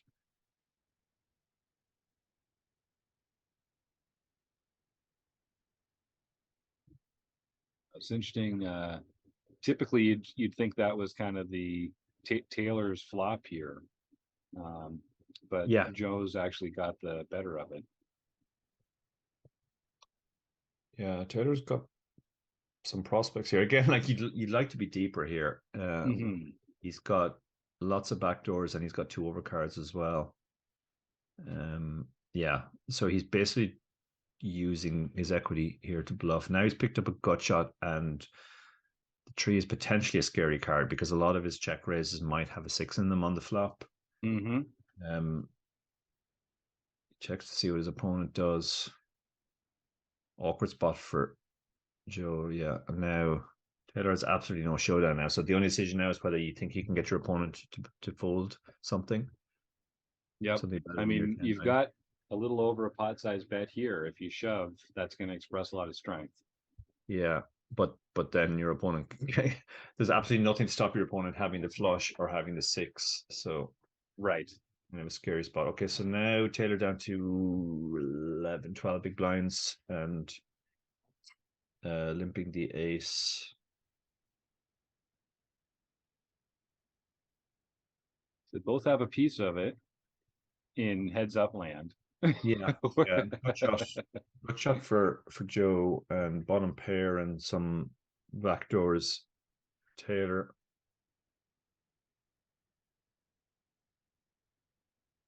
So Taylor's still ahead here. You got about 2x pot back. Yeah, Joe's decided to bet his pair and his gut shot, and I think Taylor has a reasonably comfortable call there. That doesn't change that much. I don't think diamonds were too much of a consideration No, I think of the entire relieved range. check is the play on the river now. Yeah, relieved check. Yeah, I like that. And I expect we'll see Taylor. Well, I'm not sure. Depends on what Joe does here, but we could see him. We could see a shove here. Yeah, I think we could definitely shove here now. 15, 16 big blinds. There's already, yeah. There it is. That'll get the job Nice. done. Pick up a few chips. Yeah. That is the name of the game. And look how you're rewarded, Taylor Moss. Now he Getting has been limping sneaky. buttons, so this is absolutely good spot to limp aces. That's a really good flop because he has the ace of diamonds, and Yep. yeah, 1 big blind makes a lot of sense here. That's what you would be doing with a lot of your hands, but unfortunately for him, Joe has absolutely nothing there. Which is one of the characteristics of those monotone flops is, not much of your opponent's range feels comfortable continuing. Yeah, this is the thing. Like a lot of hands which are strong on other types of flops, like middle pair, bottom pair, are sort of not very strong now. You kind of need to have a diamond to feel good about it, and even then, if you've got a really low diamond, it's not going to be great either. So.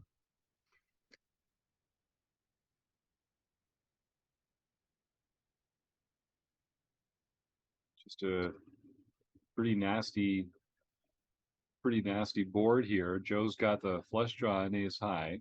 Yeah. So Tricky spot. Like he's got a draw and he's got a decent amount of showdown. So you could just check here and take your showdown, and then that also gives you some flushes when the flush comes in on the river in this line, which is super important because again we were saying earlier that if you bet all your draws in this spot, then when you don't bet and the obvious draw gets there on the river, you can't have it.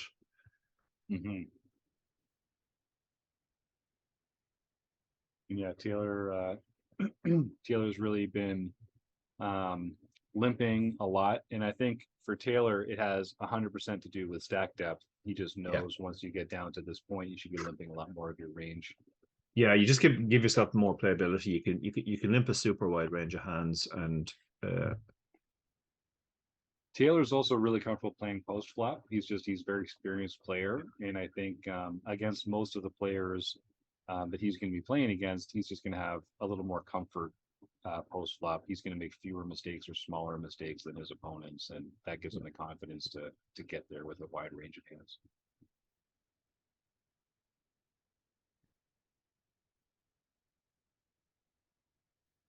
Now, in Joe's shoes, do you start folding real garbage hands when your opponent has a short stack just because you don't want him to pick up any more chips, Dara? Or um, like when you're out chipping your opponent like this, is there a benefit just like giving up on some of the bad hands just because of the possible bad outcomes, or do you just need to keep pressing your edge?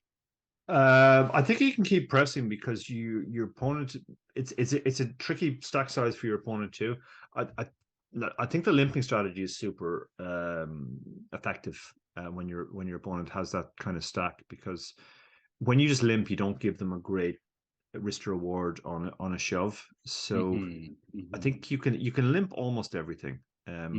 That's one very viable strategy. The other viable strategy is just to raise your strong hands and then to raise absolute junk. Like, again, I'd prefer 9-3 suited to 9-3 off, but that's a relatively minor point, I guess. So yeah, you kind of have two different approaches you can go with. You can go with a raising strategy where you're going to be raising the top and the bottom and limping everything else, or you can just go with limp almost everything. And Taylor just got a little cooler there. His two pair on the last hand ended up getting eaten up by Joe's rivered flush. Ouch. Yeah. So now Now we now found our we're spot. now there's no more limping. That's right. Now is not the time to limp in it. It's just we pick up so much. It's just worth so much to us. It's a good time to get hands. Yeah, this Yep. should probably be all in on call. Yeah, I think Joe should be shoving here Yeah. against a 5 or 6 big blind opponent. Okay, he's He found goes another for one. a more conventional three bet, but he's gonna Yeah. snap it off here. And the odds are in Taylor's favor. And there we There it have it. is. It's the tick All mark. right. Much I'm needed double up. until you see that 100%, I'm always a little nervous. Oh yeah. Seen it happen too many times. Yeah. All right, so here we go. We got Bit more playability now, back up yeah, to sort of 14, 15 11, big blinds. yeah, Or well, actually no, a bit less, 12 big like blinds. 12 or something like that. Yeah, I feel pretty good about that. Two pair against nothing. Now we'll go for boy, try to get a little juicy here. Yeah. Makes sense. He has backdoors Mm, and very little showdown with his 9 high. yeah, this is gonna be tough now that he's made top pair and Joe's got I have to think two. he has to think he is the best hand here now, and he's just trying to get value from the draws and eight. Yeah. Oh, true. Yeah, we got the 8 of hearts in Oh, if the 8 of Joe's. hearts comes now, yeah, this could be it. He's got it. Joe's got it in his winning hand. This could be it. Yeah. Anything but a 6 or a 9. There it is. Wow. Okay. Yeah, Chris says 8-3 off is my prediction. A little late there, Chris, but yeah, good thing. But yes, the 8 of hearts. How about that? So just goes to show that's remarkable. Of all the cards Dara could have chosen, he chose the ace of hearts. So we are going to do some kind of giveaway here because the ace of hearts, Dara's magic card, was pulled. It was there in the winning hand. So while we're just getting our next match lined up here, I'll just remind folks. Well, first of all, congratulations to Joe Koulis, Yeah. who was the winner of the match there. And I'm so sorry for Taylor, but that just means that he's got more time to focus on producing MaREC Madness for the rest of March. So, and quite a feather in your cap there, Joe. Mm. Taylor's a formidable adversary. Nicely done. So our next match is going to be Gaurav Aurora, who's been a Rec Poker member since way back. This is one of our OGs, as it were. He's going to be playing against a premium member Charles Allen, who goes by B Chip in the home game, and Gaurav goes by Red Devil MN. So if you see them in the Play Money Poker Stars home game that we run 10 or 11 tournaments every week, then make sure to say hi and tell them that you enjoyed watching them competing here in the MaREC Madness match. So, in fact, so I mentioned earlier that our entire field of 16 candidates are contestants. A few of them are Wrecking Crew members. A few of them are premium members. A few of them are community members. Some of them have won their way in to the tournament. So this is March, MaREC. This is when we have the actual bracket tournament. But in June, September, and December, on the third Saturday of the month, we have a heads up tournament in our home game club. And the winner of those quarterly qualifiers gets to claim a seat here in MaREC Madness in March. The seedings of our March Madness tournaments are determined randomly, but the actual entry, the way to assure yourself a seat is by winning these qualifying matches. So Charles is a very active participant in our online playing hangs on Tuesday night. He's a fixture there, in fact. If you've hung out on the OPAs, you know Charles Allen. He's also popped into several of our study groups over the last little while. Gaurav, I'm not as familiar with him. I've seen him play in the home games for a long time, but we haven't had the same kind of screen experience that Charles and I have. But these two are, neither one of them is unfamiliar with heads up play. Let me put it that way. So they both know what they're doing. They both won their way in. They've both been Rec Poker members for a long time. So I expect that we will see some good play here tonight. We will be doing our giveaway. I think at the end of the show, we'll probably figure out a way to give away some prizes. One of them will be given away because we did see that magical 8 of hearts in the winning hand last time there. And I'll just remind our audience, by all means, start getting your guesses in there now. I see a few people are. Oh yeah, there's a 7 high 11. That's our man, John Crowell. John Crowell in there thanking Kim for the match and some nice words for Dara and I. Thank you so much, John, and everyone else who's saying some very cool and fun stuff in the chat there. It's great having all these members live here in the chat coming along for it. It's way more fun for us for sure. All right, so I think we've got enough guesses in there. We're going to kick this off here. This next match, you'll see Gaurav on the top and Charles Allen on the bottom. And we're going to start this off again very deep. They're both starting with 75 big blinds.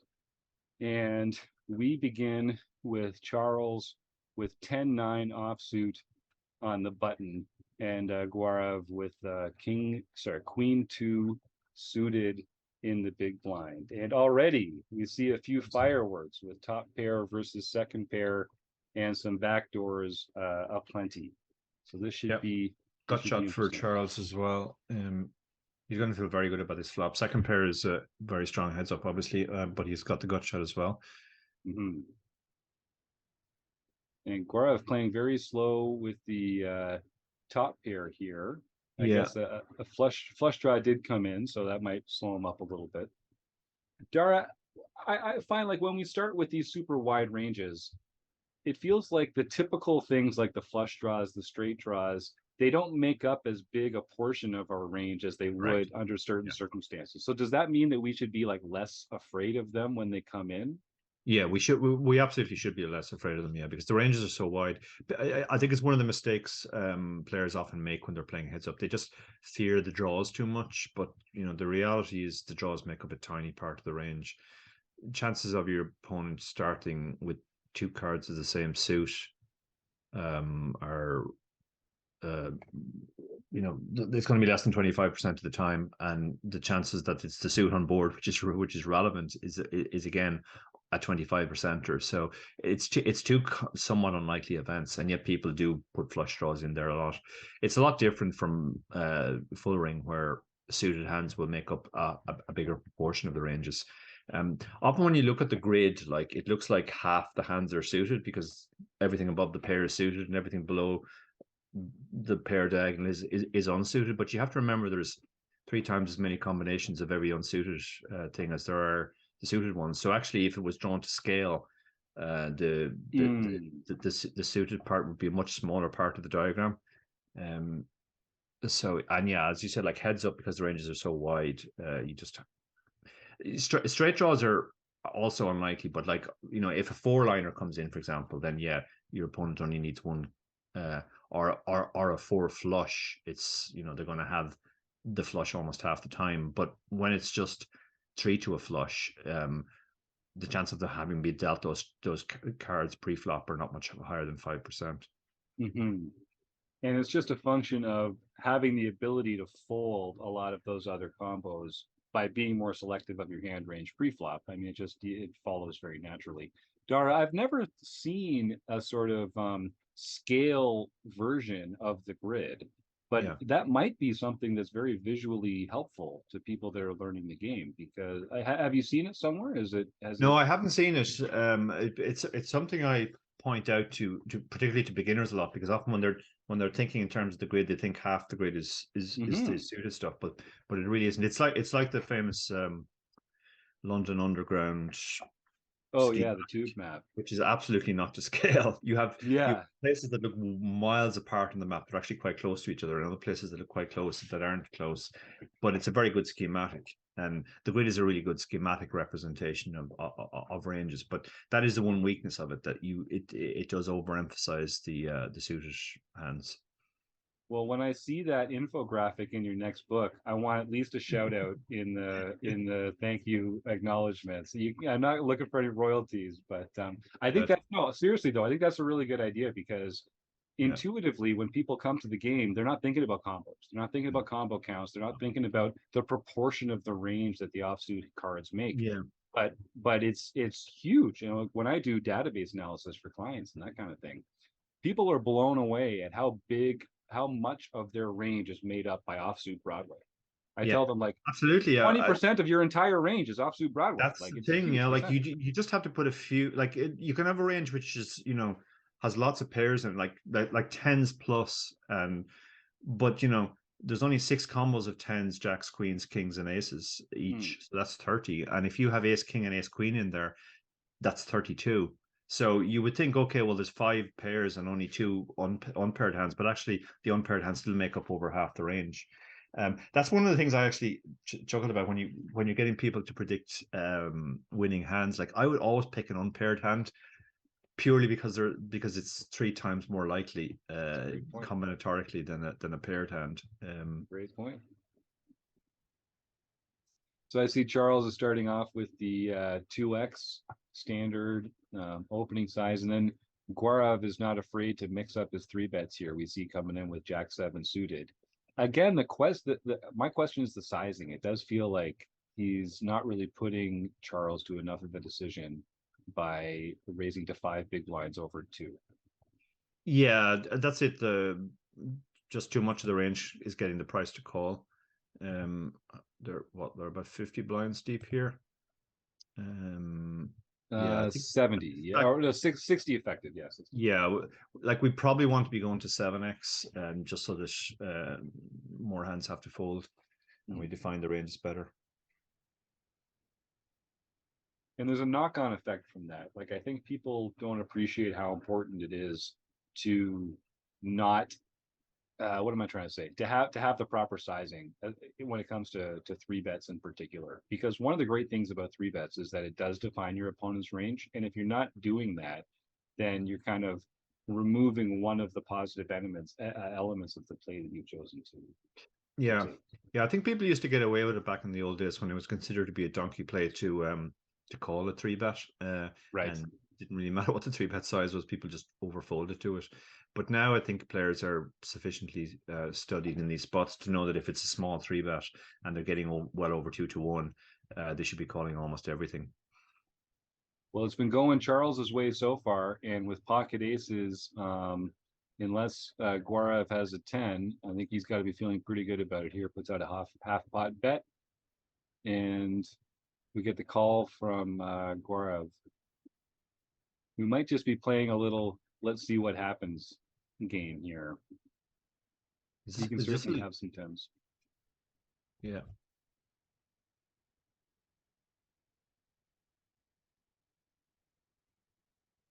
Charles has the ace of hearts there too, so he's really not worried about much on a board like that.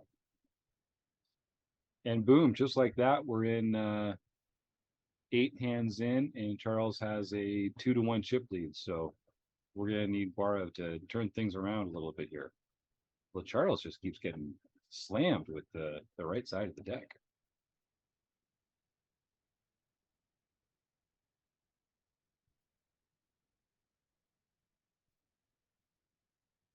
Sometimes, Dara, I feel like people get good hands quite a bit and they're not getting out of line. They're just kind of getting lucky with their distribution. Yeah. Does that kind of like lead to a bit of it's not really entitlement tilt, I guess, but is that something that you have to kind of combat? I guess you always do. You just have to be disciplined and not let the previous hand affect the action. I guess what I'm asking is like, is momentum a thing when it comes to your own personal play strategy? I think it shouldn't be, but I think for humans, it's very hard to completely ignore it. Sometimes we just feel that our opponent has the momentum. Like our brains are wired to spot patterns even when they're not there. We see patterns in randomness, and but yeah, you should really just try and put all that stuff out of your mind and just play every hand, almost like you've just been beamed into the seat and you don't know what happened before. And you're just going to play what you believe is the correct strategy. But it is very hard to, as a human, to sort of ignore all that stuff because it just, yeah, it feels much more of a thing than it actually is. Oh, so I was going to say, I thought Charles missed a value bet, but he might have actually elicited just the play that he wanted because he checked and gave Guarav a chance to bluff here, and Guarav took him up on it. So there you go. Nicely played.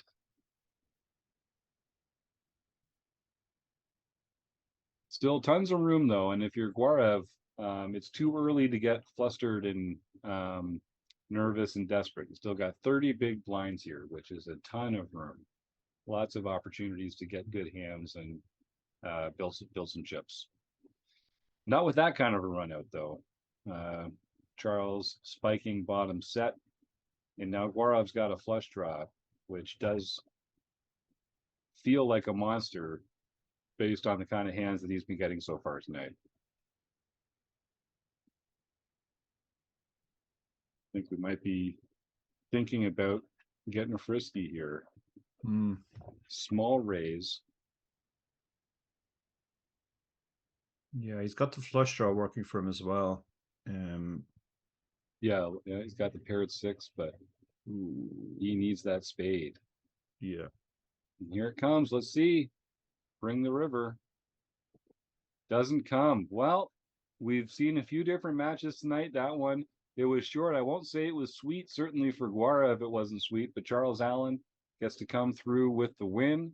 And just a bit of a bad spot there for Guara, unfortunately. I thought he was just getting the wrong side of the deck. But Charles Allen will proceed on to round 2 of MaREC Madness.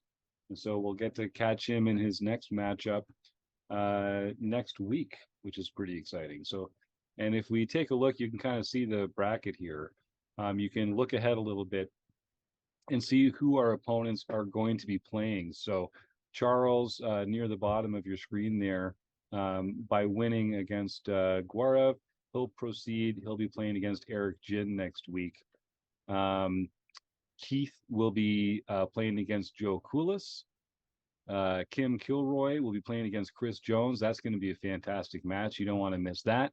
And we're about to watch Michael Babker play against Tim Misclick Donkey Fritz.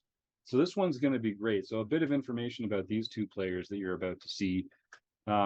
So Michael Babker has, speaking of OG Rec Poker members, Michael's been around for a long time. And I really want to thank Michael because he recently, just over this past winter, stepped up and has started helping us with a lot of our technical requirements here with the website, with a bunch of the other stuff that we're trying to do here. Michael Babker's really been a great resource and help to me and the rest of the Wrecking crew as we expand the organization and we try and make the website greater and that kind of thing. So hats off to Michael. If you see Michael Babker, he's a Minnesota guy, but he's living in Florida right now. So if you see Michael Babker down in Florida, buy that man a beer and tell him Jim says thanks, because we're really getting a lot of value out of his contributions right now. So thank you, Michael, for that if you're listening. And Tim Fritz. So Tim Fritz is a Wrecking Crew member who is a fantastic guy. He also, he's been doing a lot of our solver work. He has a number, if you go to the Rec Poker shop, there's a number of different ways that you can work with our Wrecking Crew members for coaching, either in group or one-on-one situations. One of the ways that Tim Fritz likes to work is through solving scenarios for members. If people aren't that familiar with solvers themselves, you can kind of send him the information. He'll run a bunch of simulations for you and save you the time and apply his wisdom to those. So I encourage folks to go check that out. Tim's also a big advocate for working with a DTO, which is a great tool if you're trying to kind of simulate playing environments and get some instant feedback on how you can improve your own play. So that's a little bit about those two members here. So as we do get ready to do the next match here, when we do, you'll see Michael Babker at the top of your screen and Tim Misclick Donkey Fritz at the bottom. And I'll remind you again, just to start entering your guesses into the chat. We've had the 8 of hearts appear once, but we have not had any other winners, I don't think, so far. So we left you some room up there on the green, as my dad would say. Still lots of spots available for some good guesses to be made in the giveaway here. We'll just be about to get ready here. And you should start seeing it. This will be the final match tonight here, MaREC Madness 2023 edition. We're starting off, Michael has the button and ace-3 of spades. It's a 8-6 offsuit for Tim. And Tim's hit second pair with a gut shot. Now he's got trips, but it brings a spade draw for Michael to the nut flush. So this is a pretty interesting spot. Yeah, it's interesting that this pot is so small still. Yeah. That was kicked off by the decision to limp on the button. You could see a lot of worlds where this pot would already be very big.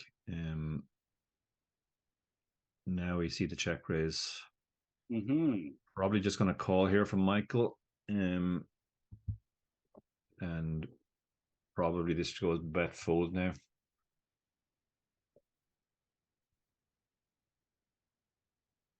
Gone for a big polarizing bet, pot size bet. So he's basically saying I either have a misdraw or I have a very strong hand like an 8. Yeah, and you know, Tim plays a lot. He plays online predominantly. He's a big fan of the Run Good tour as well. I know he plays in those whenever they come to town. He's got his backyard in Iowa there. But Tim's not afraid to throw some bluffs out there, and he's going to have a pretty balanced range when it comes to those large chunky bets. So someone you got to be thinking about when you see that kind of action. Now this might be a spot where he can try to bet. Yeah, well, first to bet is going to win there. First to bet. Easy game. Yeah, we're both playing the board in the end. So again, we're starting off here nice and deep, 75 big blinds. and the structures are pretty generous here. So, and I think, Dara, we haven't seen a lot of people kind of getting handcuffed by the structures here at all. No. People have had room to play, and I don't think anyone's felt stuck. We got Chris's favorite hand here. A little early for a bust out hand, though. Sorry, Chris. I'm not sure they're shallow enough on this run out. Yeah, betting fights here makes a lot of sense. We deny equity to all the overcard hands, and we have backdoors. So even if we're behind now, we can still improve without hitting a set along the way. Yeah, Charles says pocket fives with the 8 of hearts. There you go. Now you got to cover all your bases. 5-5-8. Yeah. So we get the smooth call from Tim with ace jack offsuit here.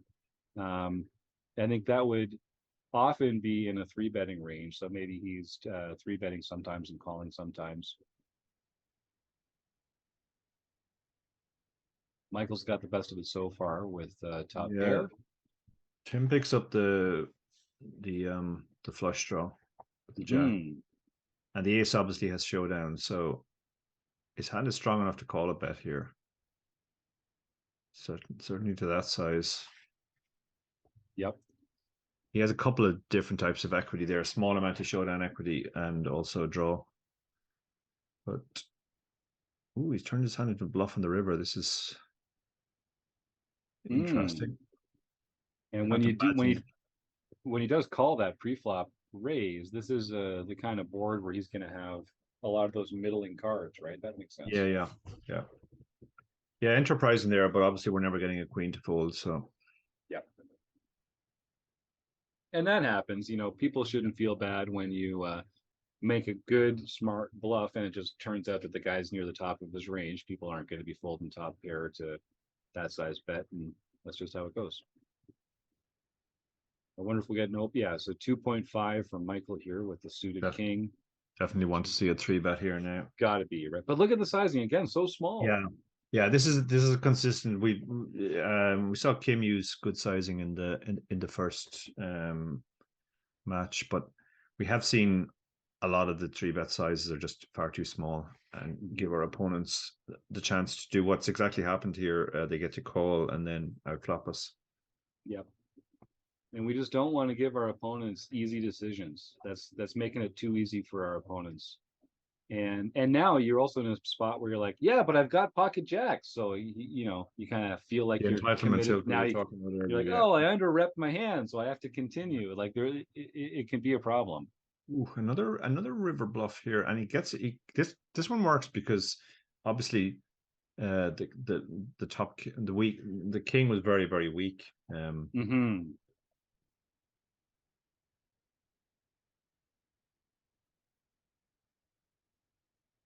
See what happens to the 3x from Michael. I thought he had a 2.5x earlier, so it'll be interesting to wow, what a great flop for Michael Babker. Problem is Tim has absolutely nothing here.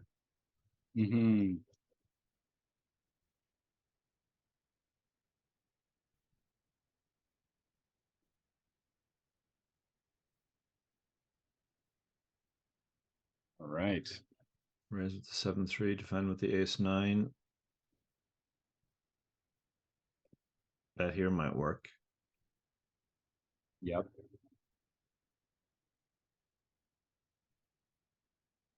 And like I say, yeah, he's not afraid, Tim's not afraid to pull the trigger if he senses weakness. And aggression's a winning strategy in this game. Yeah.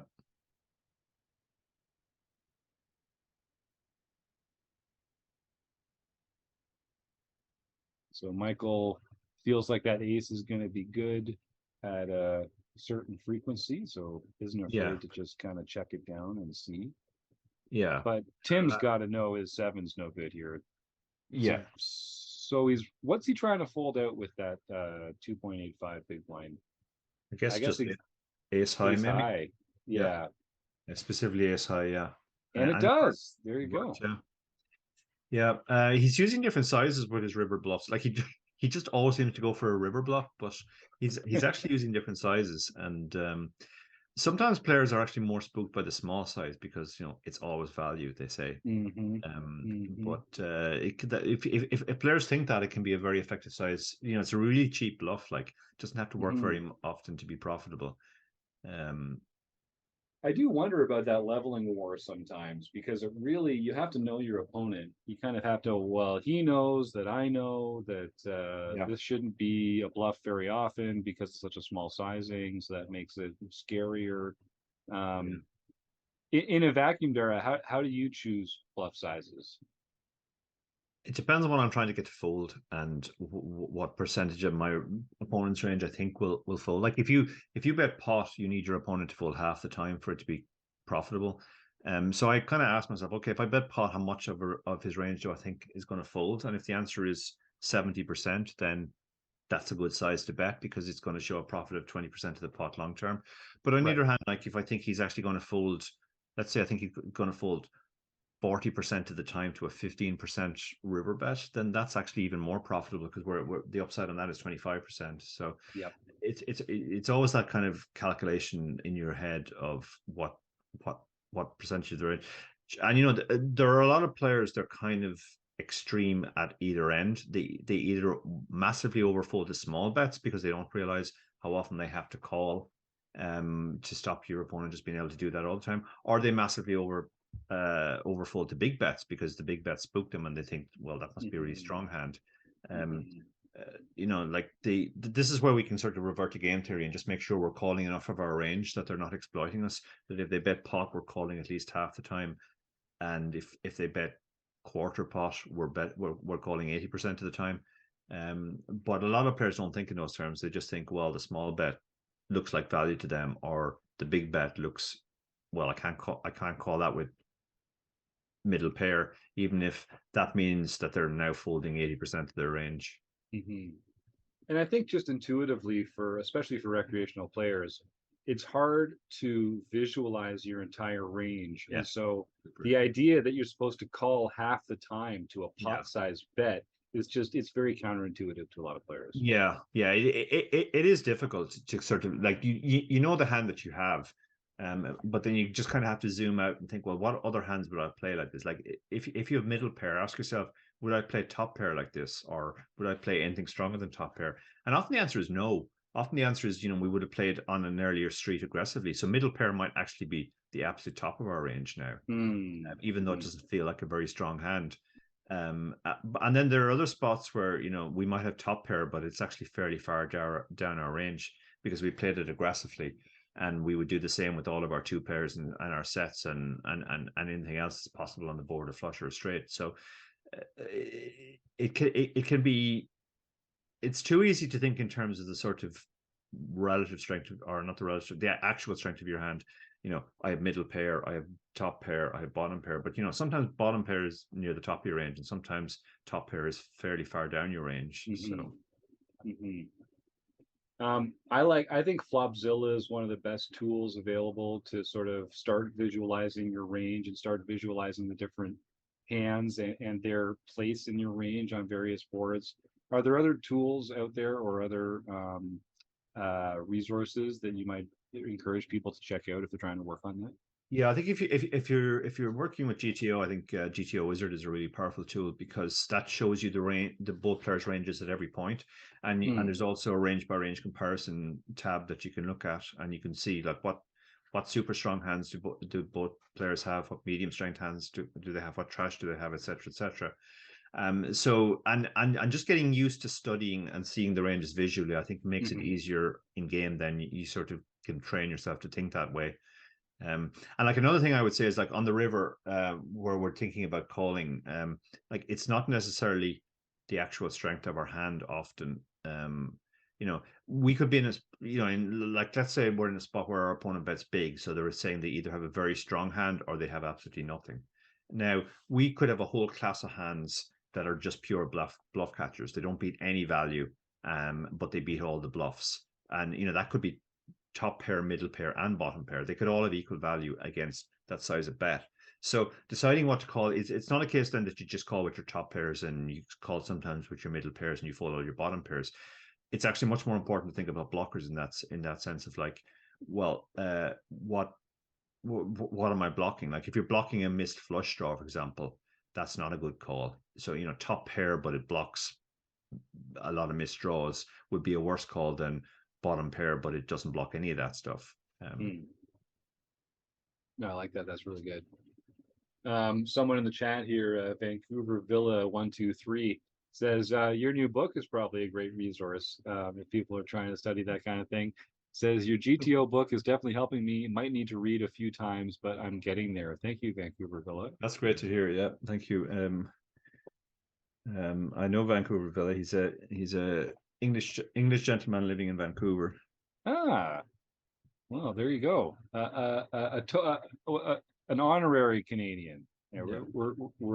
we welcome all stripes and sizes and shapes up here in the United States' hat, as we are referred to by our southern neighbors. So far, Michael is getting the better of this. He's pulled ahead.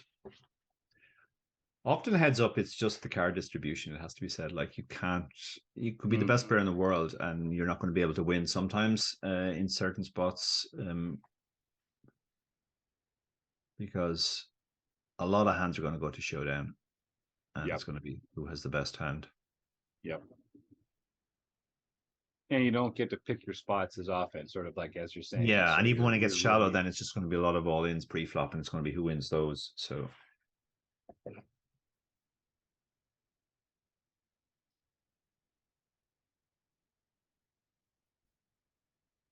A lot of a lot of dominated hands here too, where they're sharing a card.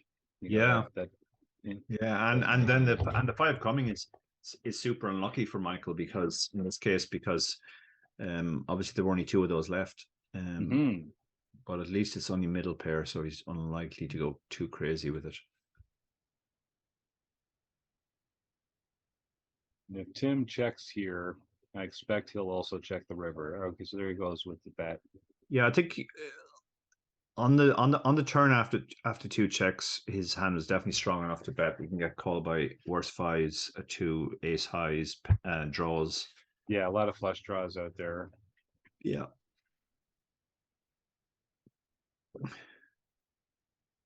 Now this is a good. This is the kind of hand I'm always curious to see if people are going to limp or raise with, because there's arguments for both. Yeah, absolutely. Goes for the 2.5 and the smooth call from Tim there. Yeah, Tim is playing quite a cautious strategy out of position. Mostly just calling. I mean, King Queen, I think we should usually be three betting it. It's just such a strong hand heads up. We talked about this in one of the earlier matches that like if you're not three betting the button raises at a sufficient frequency, then all that's happening is our opponent is getting to play in position in bigger pots. So raising becomes even better for them on the button. And it sounds like your friend Vancouver Villa has to go pick up the kids. So it says, great to see you on our time zone, Dara. All the best. Yep. Thank you, Vancouver. It is 4 a.m. here. But, yeah, we're getting on there. Yeah. So Michael limps the button there, and we see just a 3x from Tim with ace queen. And pretty even, back to pretty close to even chip stacks here. Yeah, it's coming right back. And he's outflopped his opponent again. Small bet makes sense here. You don't really need to bet big. That size is probably too big. It gives our opponent a fairly easy decision with most of their range. Queen Jack is pretty strong though because 2 overs and yeah, like he was definitely calling a smaller bet there. Right. Ace King. Presume we're going to see a raise here. Yeah. Jack 6 is strong enough to defend, but he lets it go. So Dara, you and I have both talked a bit about sort of easy decisions or difficult decisions. Yeah. Is it that, like, how important is that, the putting our opponent to difficult decisions as a fundamental aspect of poker? Yeah, like it's really important. Like, you know, if you take a really trite example, like if somebody just moves all in pre-flop for 100 big blinds every hand, and you know, some people might say, "Oh, I hate that. That's really difficult to play against." But it's not really. Like, you just work out what you're supposed to call with, and if you've one of those hands, you call and you fold everything else. And there's a lot of spots post flop where people, you know, they make really big bets because they're, in inverted commas, protecting their hand, but that Right. gives your opponent a really easy decision. They just fold weak hands, whereas smaller sizes typically give your opponents more difficult decisions because you know, some players don't fold anything to a small bet, and that's a mistake. They're calling too much, but some players fold too much. So you give your opponent the the possibility of making a mistake, which is what you're ultimately trying to do. Like we talked earlier about how if we're not doing that, then it just becomes who has the best hand every time, and it'll balance out in the long run. So it's these edges. It's where you give your opponent a chance to make a mistake, and they make that mistake. That's ultimately your profit. That's where the profit comes from in poker. Their mistakes they make more mistakes than you make. And the way you do that is just by just giving them the possibility to make a mistake. So the more difficult their decision is, the better it is. Like when you move all in, you typically don't give them a difficult decision. They just have to decide whether their hand is strong enough to call. But if you make a smaller bet, now, as I said, you give them the opportunity to either fold too much or to call too much, or as we're seeing in a lot of these heads up matches where players are raising the button, we're not seeing enough three betting from the out of position player, and that's a mistake as well. Joe Coolis in the chat says, "Power through, Dara. Channel the power of the curls. Hashtag men with curls solidarity." There you go. It's Yeah. true. You Yeah. guys both have a good head of hair on you. There's no I'm doubt. particularly lucky on that front because on my mother's side of the family, there isn't a single male who got to the age of 40 with a single strand of hair on his head. Oh, wow, really? But on my father's side, it was the complete opposite, just enormous big bushes of hair. So, Now, as a runner, I mean, that's much more aerodynamic to just mm, have that smooth pate, isn't it? Like, did you find yeah, that I really didn't have, held you back as a runner? yeah, I tended to cut my hair more as a runner. Yeah. Um, definitely didn't want to be carrying around a large head of hair when you're running for 24 True. hours. That's a real handicap. Yeah. So the stacks All are right. super level now. Yes, back to super real even. And we got two monster hands going up against it here. A 6-5 This is what offsuit, makes heads up so 9-3 interesting. off. Like a lot of the time, players just have junk hands and neither of them have connected. Yeah. And then it will be the more aggressive player who will tend to come out on top. Yeah, 9 high is gonna take this home, I think. Yeah. So one of those hands. And this happens more often than I mean, in heads up, like you mentioned earlier, you get to showdown a lot more often. But in full ring or even like six max, you don't get to showdown very often. Like the hand that Yeah. your actual cards don't matter as much as you think Yeah. they do. Yeah. Mostly, most hands end by everyone but one person folding. So playing the action, playing the player, that's much more important than just playing your particular hand well. And when you get to heads up like this, playing the action, playing the player becomes even more important because you both have terrible cards so often. Yeah. Yeah, absolutely. Yeah. Yeah, a lot of the edges just come from having a good fundamental pre-flop strategy and then just recognizing the boards where different sizings on different boards and different frequencies as well. But often heads up matches can be a mismatch if one player is just way more aggressive than the other player, and they just run them over. You sometimes see that in tournaments where a fairly inexperienced player gets heads up against a very experienced player, and the stacks are still relatively deep, and the more experienced player will just run them over through sheer aggression. And that, it's selective, well applied aggression where they're just doing a lot of small bets and a lot of bets on the right types of boards, raising pre-flop, three betting pre-flop, all these things, but it all adds up. Yeah, and I think people, I really like the way you said that, because it's a high frequency of aggression, but that doesn't necessarily mean large sizings. I Yeah, think you absolutely. can apply Again, like large pressure with size, small size. yeah, large sizings are easy to play against. You just need a pretty strong hand to play, but you don't really give your opponent a difficult decision. I got heads up against a guy once in a tournament, and he wanted a chop, and he said to me, "If you don't give me a chop, I'm just going to move all in every hand." I think he thought that was a threat, but I thought, like, that's amazing. If you're telling me that, and I know that you're Yeah, in 22, I'm pretty sure I can counter that strategy. that's right. Yeah, you might be out of that. You might have finished that tournament shortly after you would have made a chop anyway. Yeah. If that's going to be his approach, that's funny.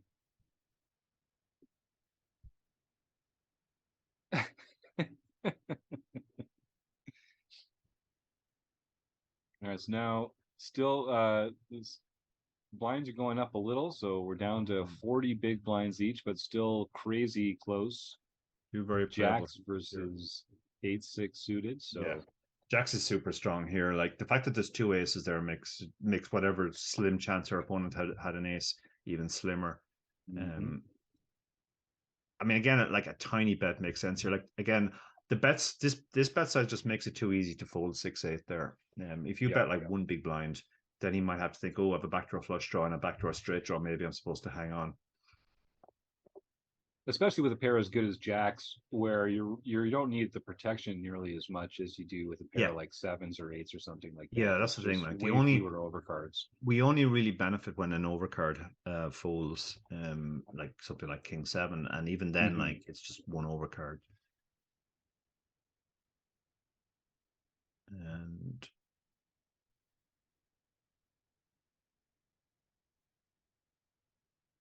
it's interesting. Yeah, he's gone. This is he's keeping his aggression going, but again, it's smaller sizing this time, so it's possible there's a bit of a bet size tell going on there as well. He's betting when he's protecting a hand. He's going larger.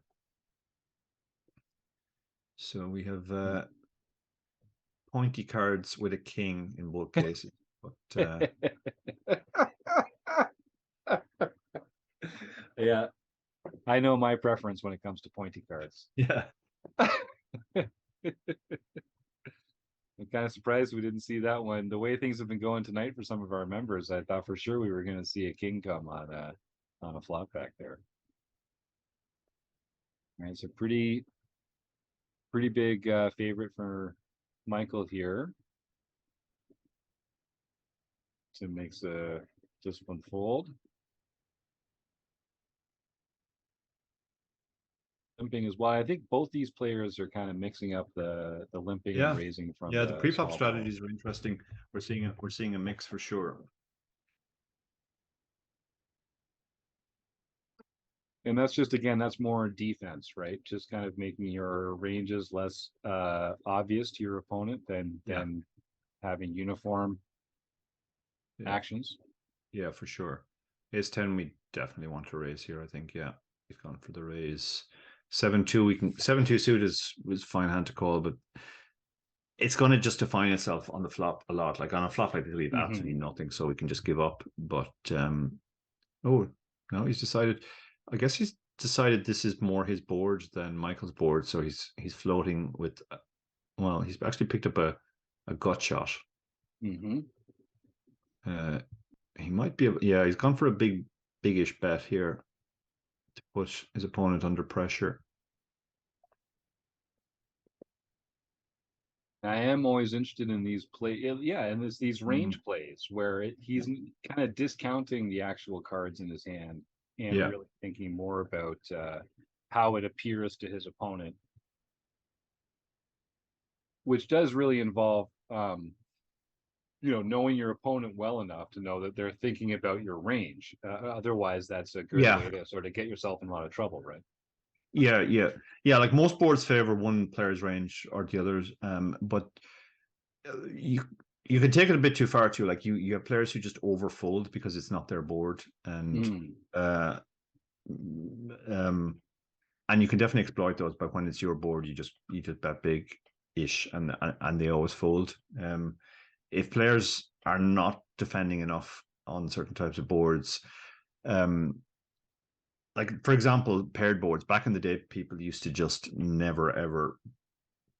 They just check folded to almost any bet on a paired board. And thank People God.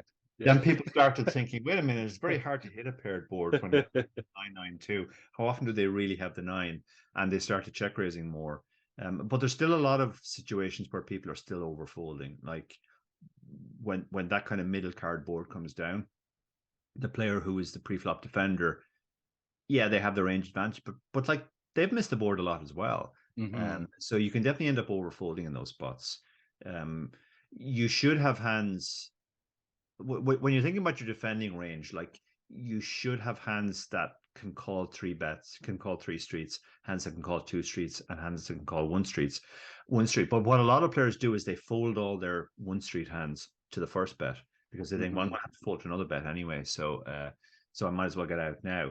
But like but to have a good balanced strategy in those spots, you absolutely should have hands that call the flop and then fold the turn, or that call the flop and the turn but fold the river. But a lot of players are just unbalanced on some street. They're either folding too much on the flop or they're folding too much on the turn. Yep. And often it's the same street too. Like we talk about this on the show from time to time. Like some players, they have like a street of honesty where you'll just see that their stat is really out of line with the other streets. And if your opponent's paying attention, they'll make you pay if you're one of those players, because you're pretty easy to dissect. Yeah, like on sites which still allow HUDs, you'll see some players who like they have a c bet frequency of 100%. So now you know that their c bet means absolutely nothing. It just means that they're c betting because they were the pre-flop raiser, and then their c bet frequency on the turn goes down to 30%, and you're like, okay, well, I guess I'm just calling their c bet on the flop, and then I'll find out on the turn whether they actually have a hand or not. Yep. And then you get to win a bigger pot on a future street. Yeah, absolutely. Because, like they're going to not have it 70% of the time, so you can literally call with any two in that spot, knowing that you win the pot 70% of the time. It's a wonderful thing. So here we're getting to this 3x over the limper, which we've seen Tim doing as well. And I'm always kind of curious to see how these guys change the sizing that they use as the stacks come down, as the chip lead changes, that kind of thing. Because they've played a lot of hands now. We're over 60 hands in, but they're still pretty neck and neck. Yep. It's his jack on the turn and bets, and no action there. So yeah, it's very even, Steven, so far. Tim has actually pulled ahead. Okay, bottom pair against flush draw. I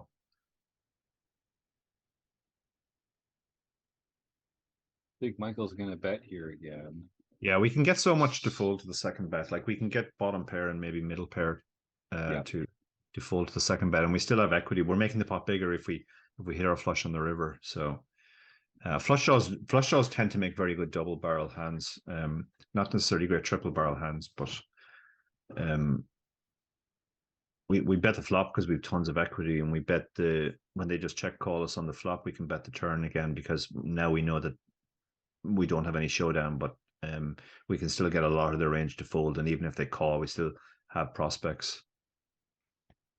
Write that one down, folks. So it's another one of those flush draws. They make that good second barrel, but when it gets to the third barrel, you're actually holding you're kind of blocking some of the hands that you'd like your opponent to have. Yeah, and the other thing is, like, from a purely exploitative sense, a lot of, you see this live in particular, like when I learned poker 15 years ago, there was a saying: if you call the turn, you have to call the river, which I is remember that. terrible advice, terrible, Yeah. absolute garbage. But people believed it at the time, and they were like, "Well, you called the turn, and then and a brick rolled off on the river, so now you have to call because nothing has changed." But something has changed. Your opponent has bet again on the river. So, as I said earlier, like you absolutely need to have hands that are going to call 3 streets, are going to call 2 streets, and are going to call 1 street. And And the types of hands that typically call 2 streets are draws. So when all the draws miss the river and you're blocking those draws, it's more likely that your opponent doesn't have one of those draws. that's a great point. Dara, how do you start to visualize the entire hand like that? How do you start to visualize, okay, these are the 3 street hands, these are the 2 street hands? Like, is it just sort of through osmosis, just by playing so much that you kind of get an innate sense of it? Or is there a course of study or a tool or a resource that can kind of help you visualize the entire set of hands that you could have and start making those delineations? Yeah, I think again, like if you look at something like GTO Wizard and you just run a lot of spots and you just look at the hands that call 3 streets and that call 2 streets and call 1 street, and obviously the cards that come matter as well because they'll promote certain card hands in your range and demote others. But like there are some very, very broad heuristics too. Like on relatively dry runouts, you'll almost never see a solver fold top pair, no matter how weak the kicker is. And that's not just because it's top pair, but it's also because it's blocking top pair. If even if you have ace 2 on an ace high board, there are only 2 other aces in the deck that your opponent can have that outkick you. So typically on dry runouts, top pair is a hand which will call 3 streets. Middle pair is a hand which will call 2 streets, and bottom pair is a hand that call 1 street. Like that's just that's a really gross generalization, but it holds reasonably true in a lot of spots. Then there are other times, where the board just changes so fundamentally that even top pair isn't particularly strong now. When all the draws get in. When the draws get in, it becomes more important to block the draws that got there rather than what your actual hand strength was. Similarly, when draws miss, like if all the draws miss on very wet boards, then middle pair or even bottom pair can be stronger because now you're beating all those missed draws, and if your opponent's always going to bluff those, they'll end up over bluffing in those spots. So bizarrely, like bottom pair is a stronger hand on a very wet board, providing none of the draws get there, than on a very dry board. I like that. Now, what an interesting spot here. So Tim just raises up to 1 big blind more. I wonder if that was a misclick. He is Misclick Donkey. That is his Might have name. been a It's misclick. Yeah, possible. just click the raise button.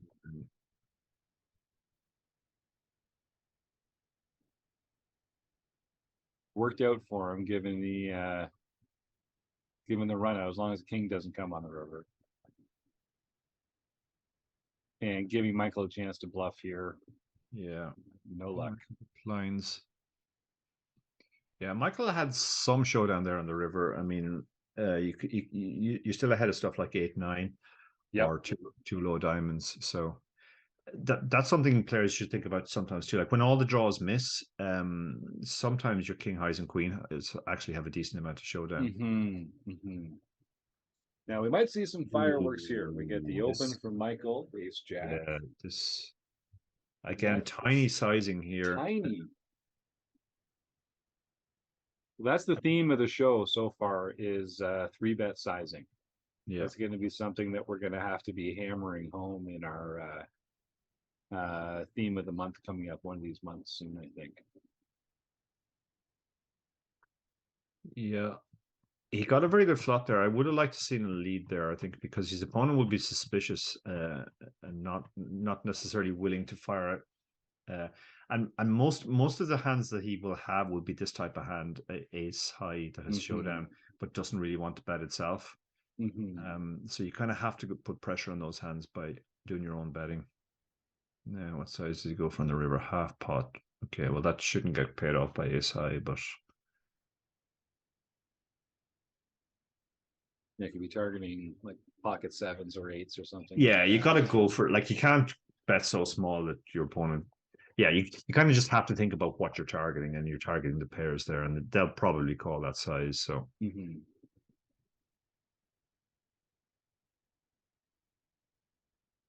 Yeah, I think people get stuck on this notion of I have a good hand, I'm gonna yeah, bet, and yeah, it it's not how good really, your hand is, how good the other guy's hand is.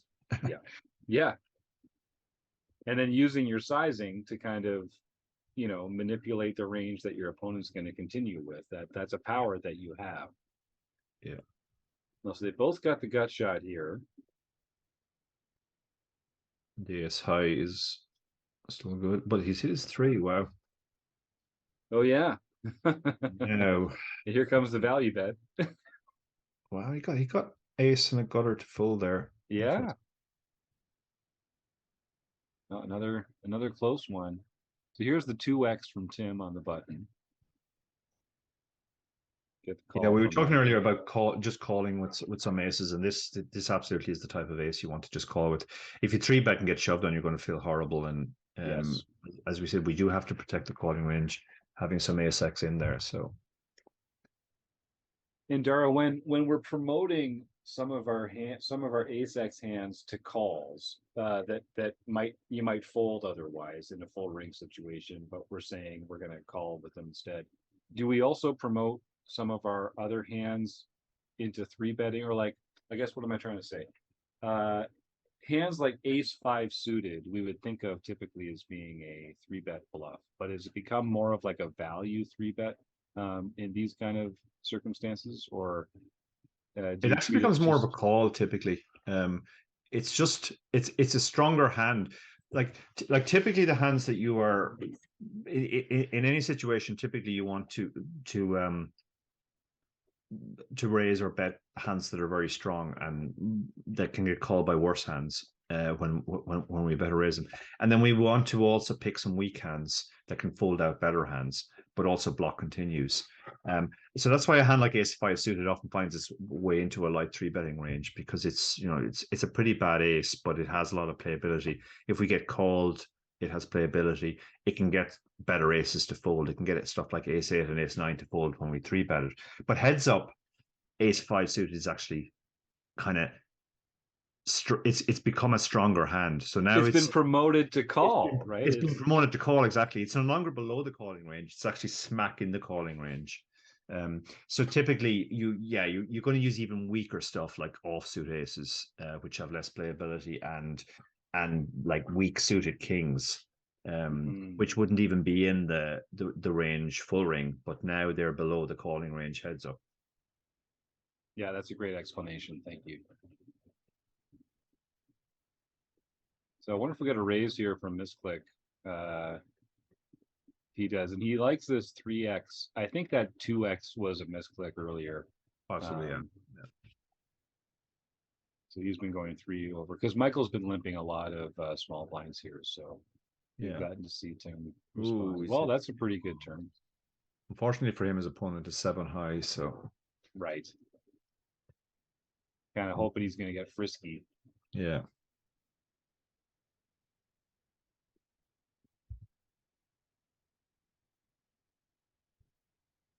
Right, Here good for junk Michael. hands again. Yeah, two more Titans. And the one big blind back gets it done. Yeah, people don't, it makes some people uncomfortable, that tiny bet like that. Yeah. People probably overfold to it, honestly, when you Yeah. consider how often you should be continuing. They're both playing very fast too, which is noticeable. And they're much faster Hmm. pace of play than in the previous matches, which I Good guess is point. why we've banged through so many hands. Hmm. Yeah, that's a good point. They're up over 90 hands already. And Yeah. again, still pretty close. Tim's got a bit of an advantage now, and the stacks are getting a little lower now, Yeah. 24 to 34. I went through a patch recently where I seem to be losing heads up a lot in tournaments, and so I reviewed it with the guy that I study with, and we didn't find any technical issues, but he watched me play a heads up, and he said you're playing far too fast. Hmm. Um, and you need to slow it down.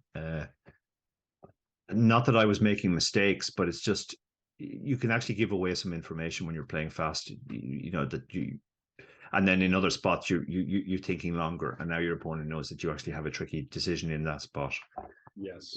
So after that, I tried to standardize my timing to take 5 to 10 seconds on every decision, even if it was a simple decision.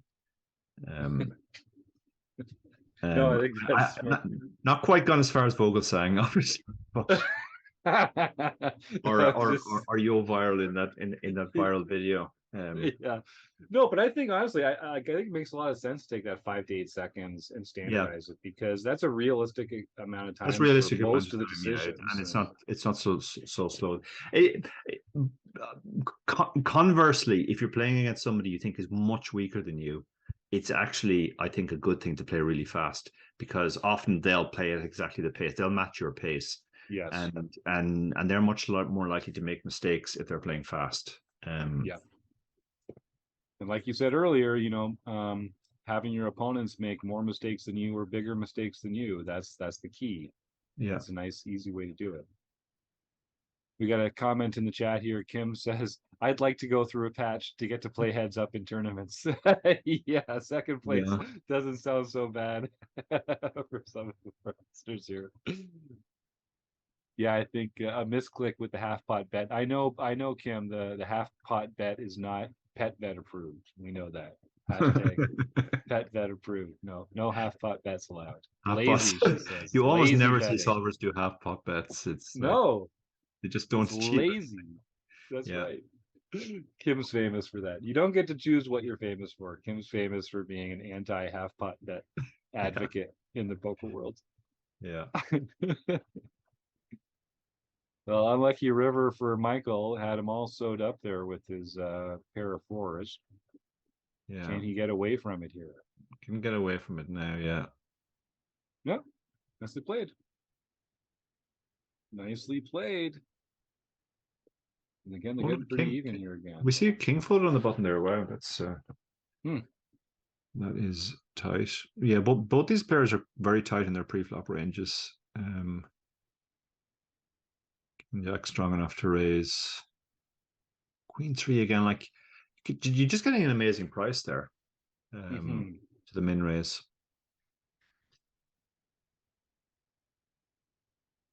Yeah, I think people kind of get worried about kickers and stuff like that, but the fact is, kickers aren't, especially heads up, kickers are going to be a factor so infrequently that the absolute strength of your hand is so much more important.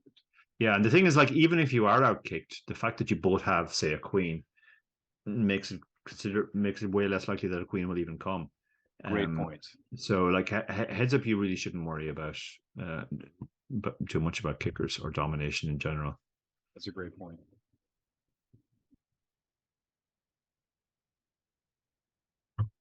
Okay. It's kind of interesting here. Gut shot. Yeah, decided not to bet his gut shot. Now he's picked up showdown on the river, so he might just check behind. Yeah. If he hadn't hit his pair, he would have almost had the nut low, so he would be in a spot where you'd expect a bluff a lot of the time. Queen 2 suited can definitely defend to the 3x, and he's outflopped the threes now. Again, like, you don't look, that discussion was timely there. Like, you just don't worry about the fact that your kicker's a 2 here. You've got top pair. That's a monster heads up. Yep. Strong enough to bet for value now. Try and get called by a should come out with the lead here. Yeah, because Michael's checking behind all the time. Yeah.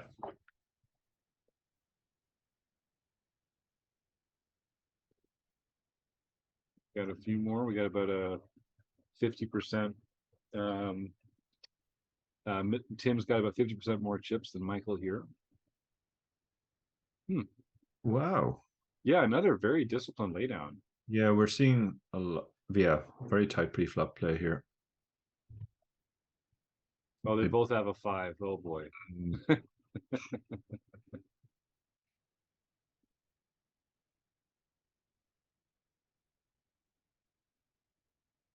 Insta call. Oh yeah. Okay. Well. I both think they're winning now. Yeah, that's right. Now they start to slow down. Do you notice? Yeah. Because now it's like, oh, how are we going to get the max here? I guess there is, yeah. So there is a Yeah, paired board. it is a paired board, yeah, and obviously 5-8 is also possible. Yeah.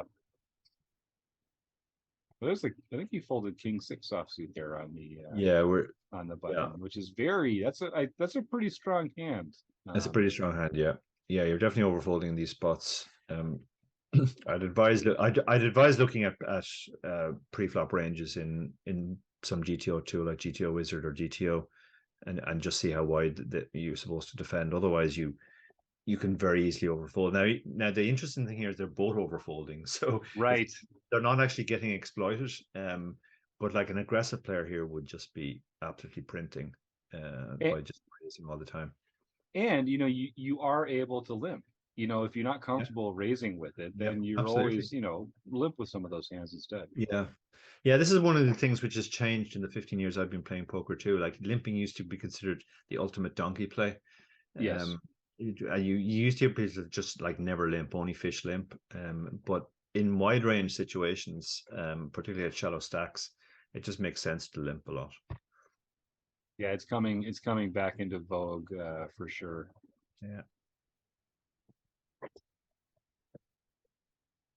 Yeah, and Michael or Tim's been kind of slow playing some of his stronger hands here too, which always makes when I see that it makes me um, sort of wonder what his hand strength is going to be when he makes those large aggressive actions. Because when he's playing like sets in two pair really quietly like that, I get a little more inclined to get sticky when they make the big over bets and stuff because Yeah. they're not doing it with their nuts as often. Yeah. Interesting spot here. Mystic Donkey, who tends to use big sizing when he has a very strong hand, went for a small sizing there, which I think he just wants to get checked to on the river. Yeah. Mm. Um, if Michael had picked up on that, it might have been a good spot to think about check raising the turn because he turned a flush draw as well. Yep. Mm. I mean, you see the 2.5 from Michael there. So I think he was opening 3x earlier. I think he's as his stack gets lower, he's Yeah, he's shallower lowering his now. open size. Yeah. Shallower now. No action on for the Kings. Wow. Not allowed.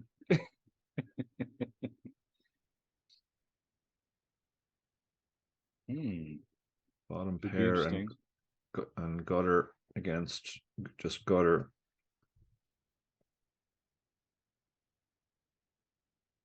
Hmm.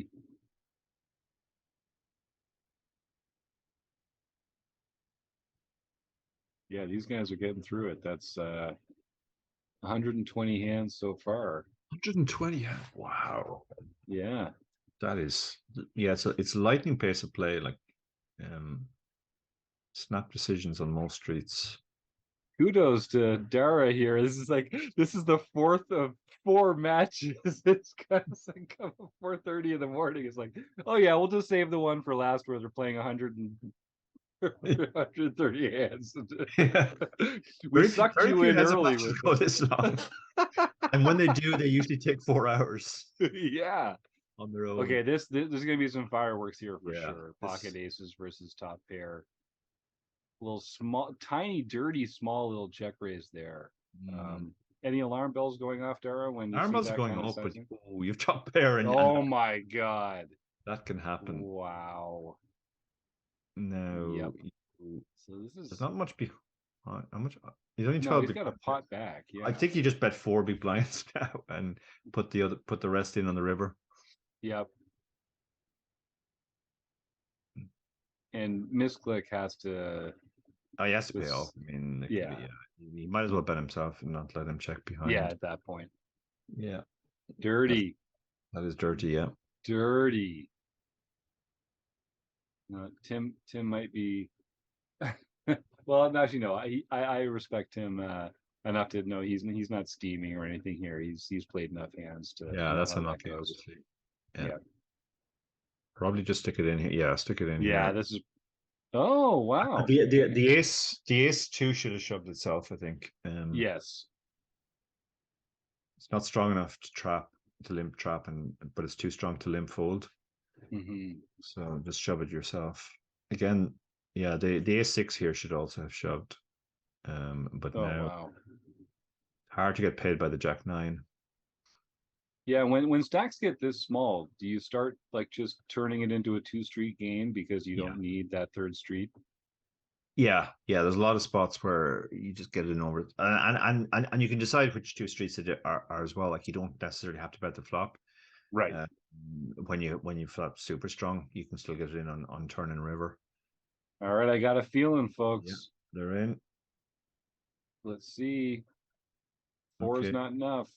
all the pointy cards are working for him though. We need a lot of pointy cards. You need a We need pointy another card on pointy the card river on the or river. two. Oh, Too there it pointy. is. Well, bad luck for Tim Misclick Donkey there. Congratulations to Michael Babker. And just goes to show, the folks getting involved and contributing to the rec poker community. They are kicking butt and winning all over the place in these tournaments that we've been running. It's fantastic. Well, that we saw all sorts of exciting play tonight, Dara. We had some short matches, some long matches, some good luck, some bad luck. It was pretty exciting. It was great. We had some great play from everybody. Some bad luck, take a couple people out. And what are you gonna do when it's heads up poker? It's just you got, like you said, the cards are going to determine a lot of who ends up in the winner's circle tonight.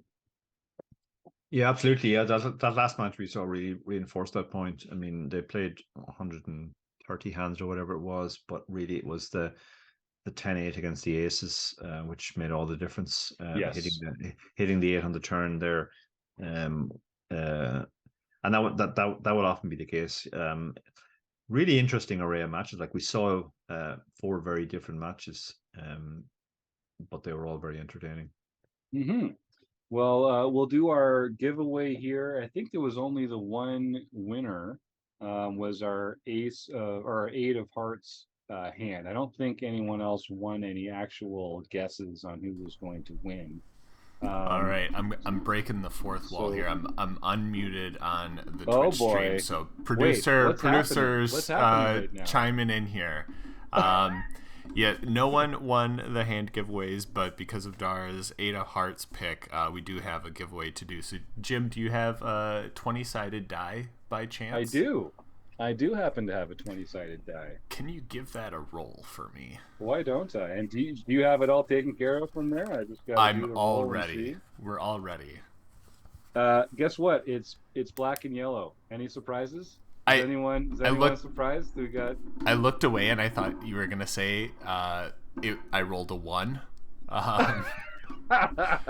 Let's see. So, it's not too late. It's not too late. Come on, critical hit. 17. Lucky 17. Roll again. We only had 16. Okay. So. Oh. Didn't ask me if I had a 16-sided die. I don't. Okay. No. I figured 20 was going to be good. No, hold on. 2. Lucky number 2. Oh. Uh-oh.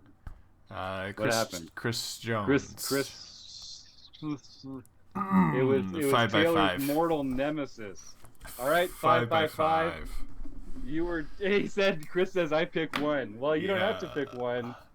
It was picked for you, number 2. Congratulations, Chris. So, Chris, you know the drill. Send me an email, jim@rec.poker, and let's see what kind of fantastic prize you've won. So, listen, Dara, you are a freaking champ, man. I am so impressed with what you put on display here tonight. I can't thank you, honestly, just from the bottom of my heart for putting your time out for us and staying up till the crack of dawn to share this with our recreational poker fans. Folks, if you want to make it up to Dara and show him some love, definitely go out there and buy GTO Poker Simplified at Amazon.com. Yeah, you can see him over on the paper, rock, scissors theme to the night. And Kim says, I'll see you in Dublin for the Irish Open, Dara. Yeah, great. I'm sure it'll Absolutely, yeah. Nice for you guys to find yourself at the same table again.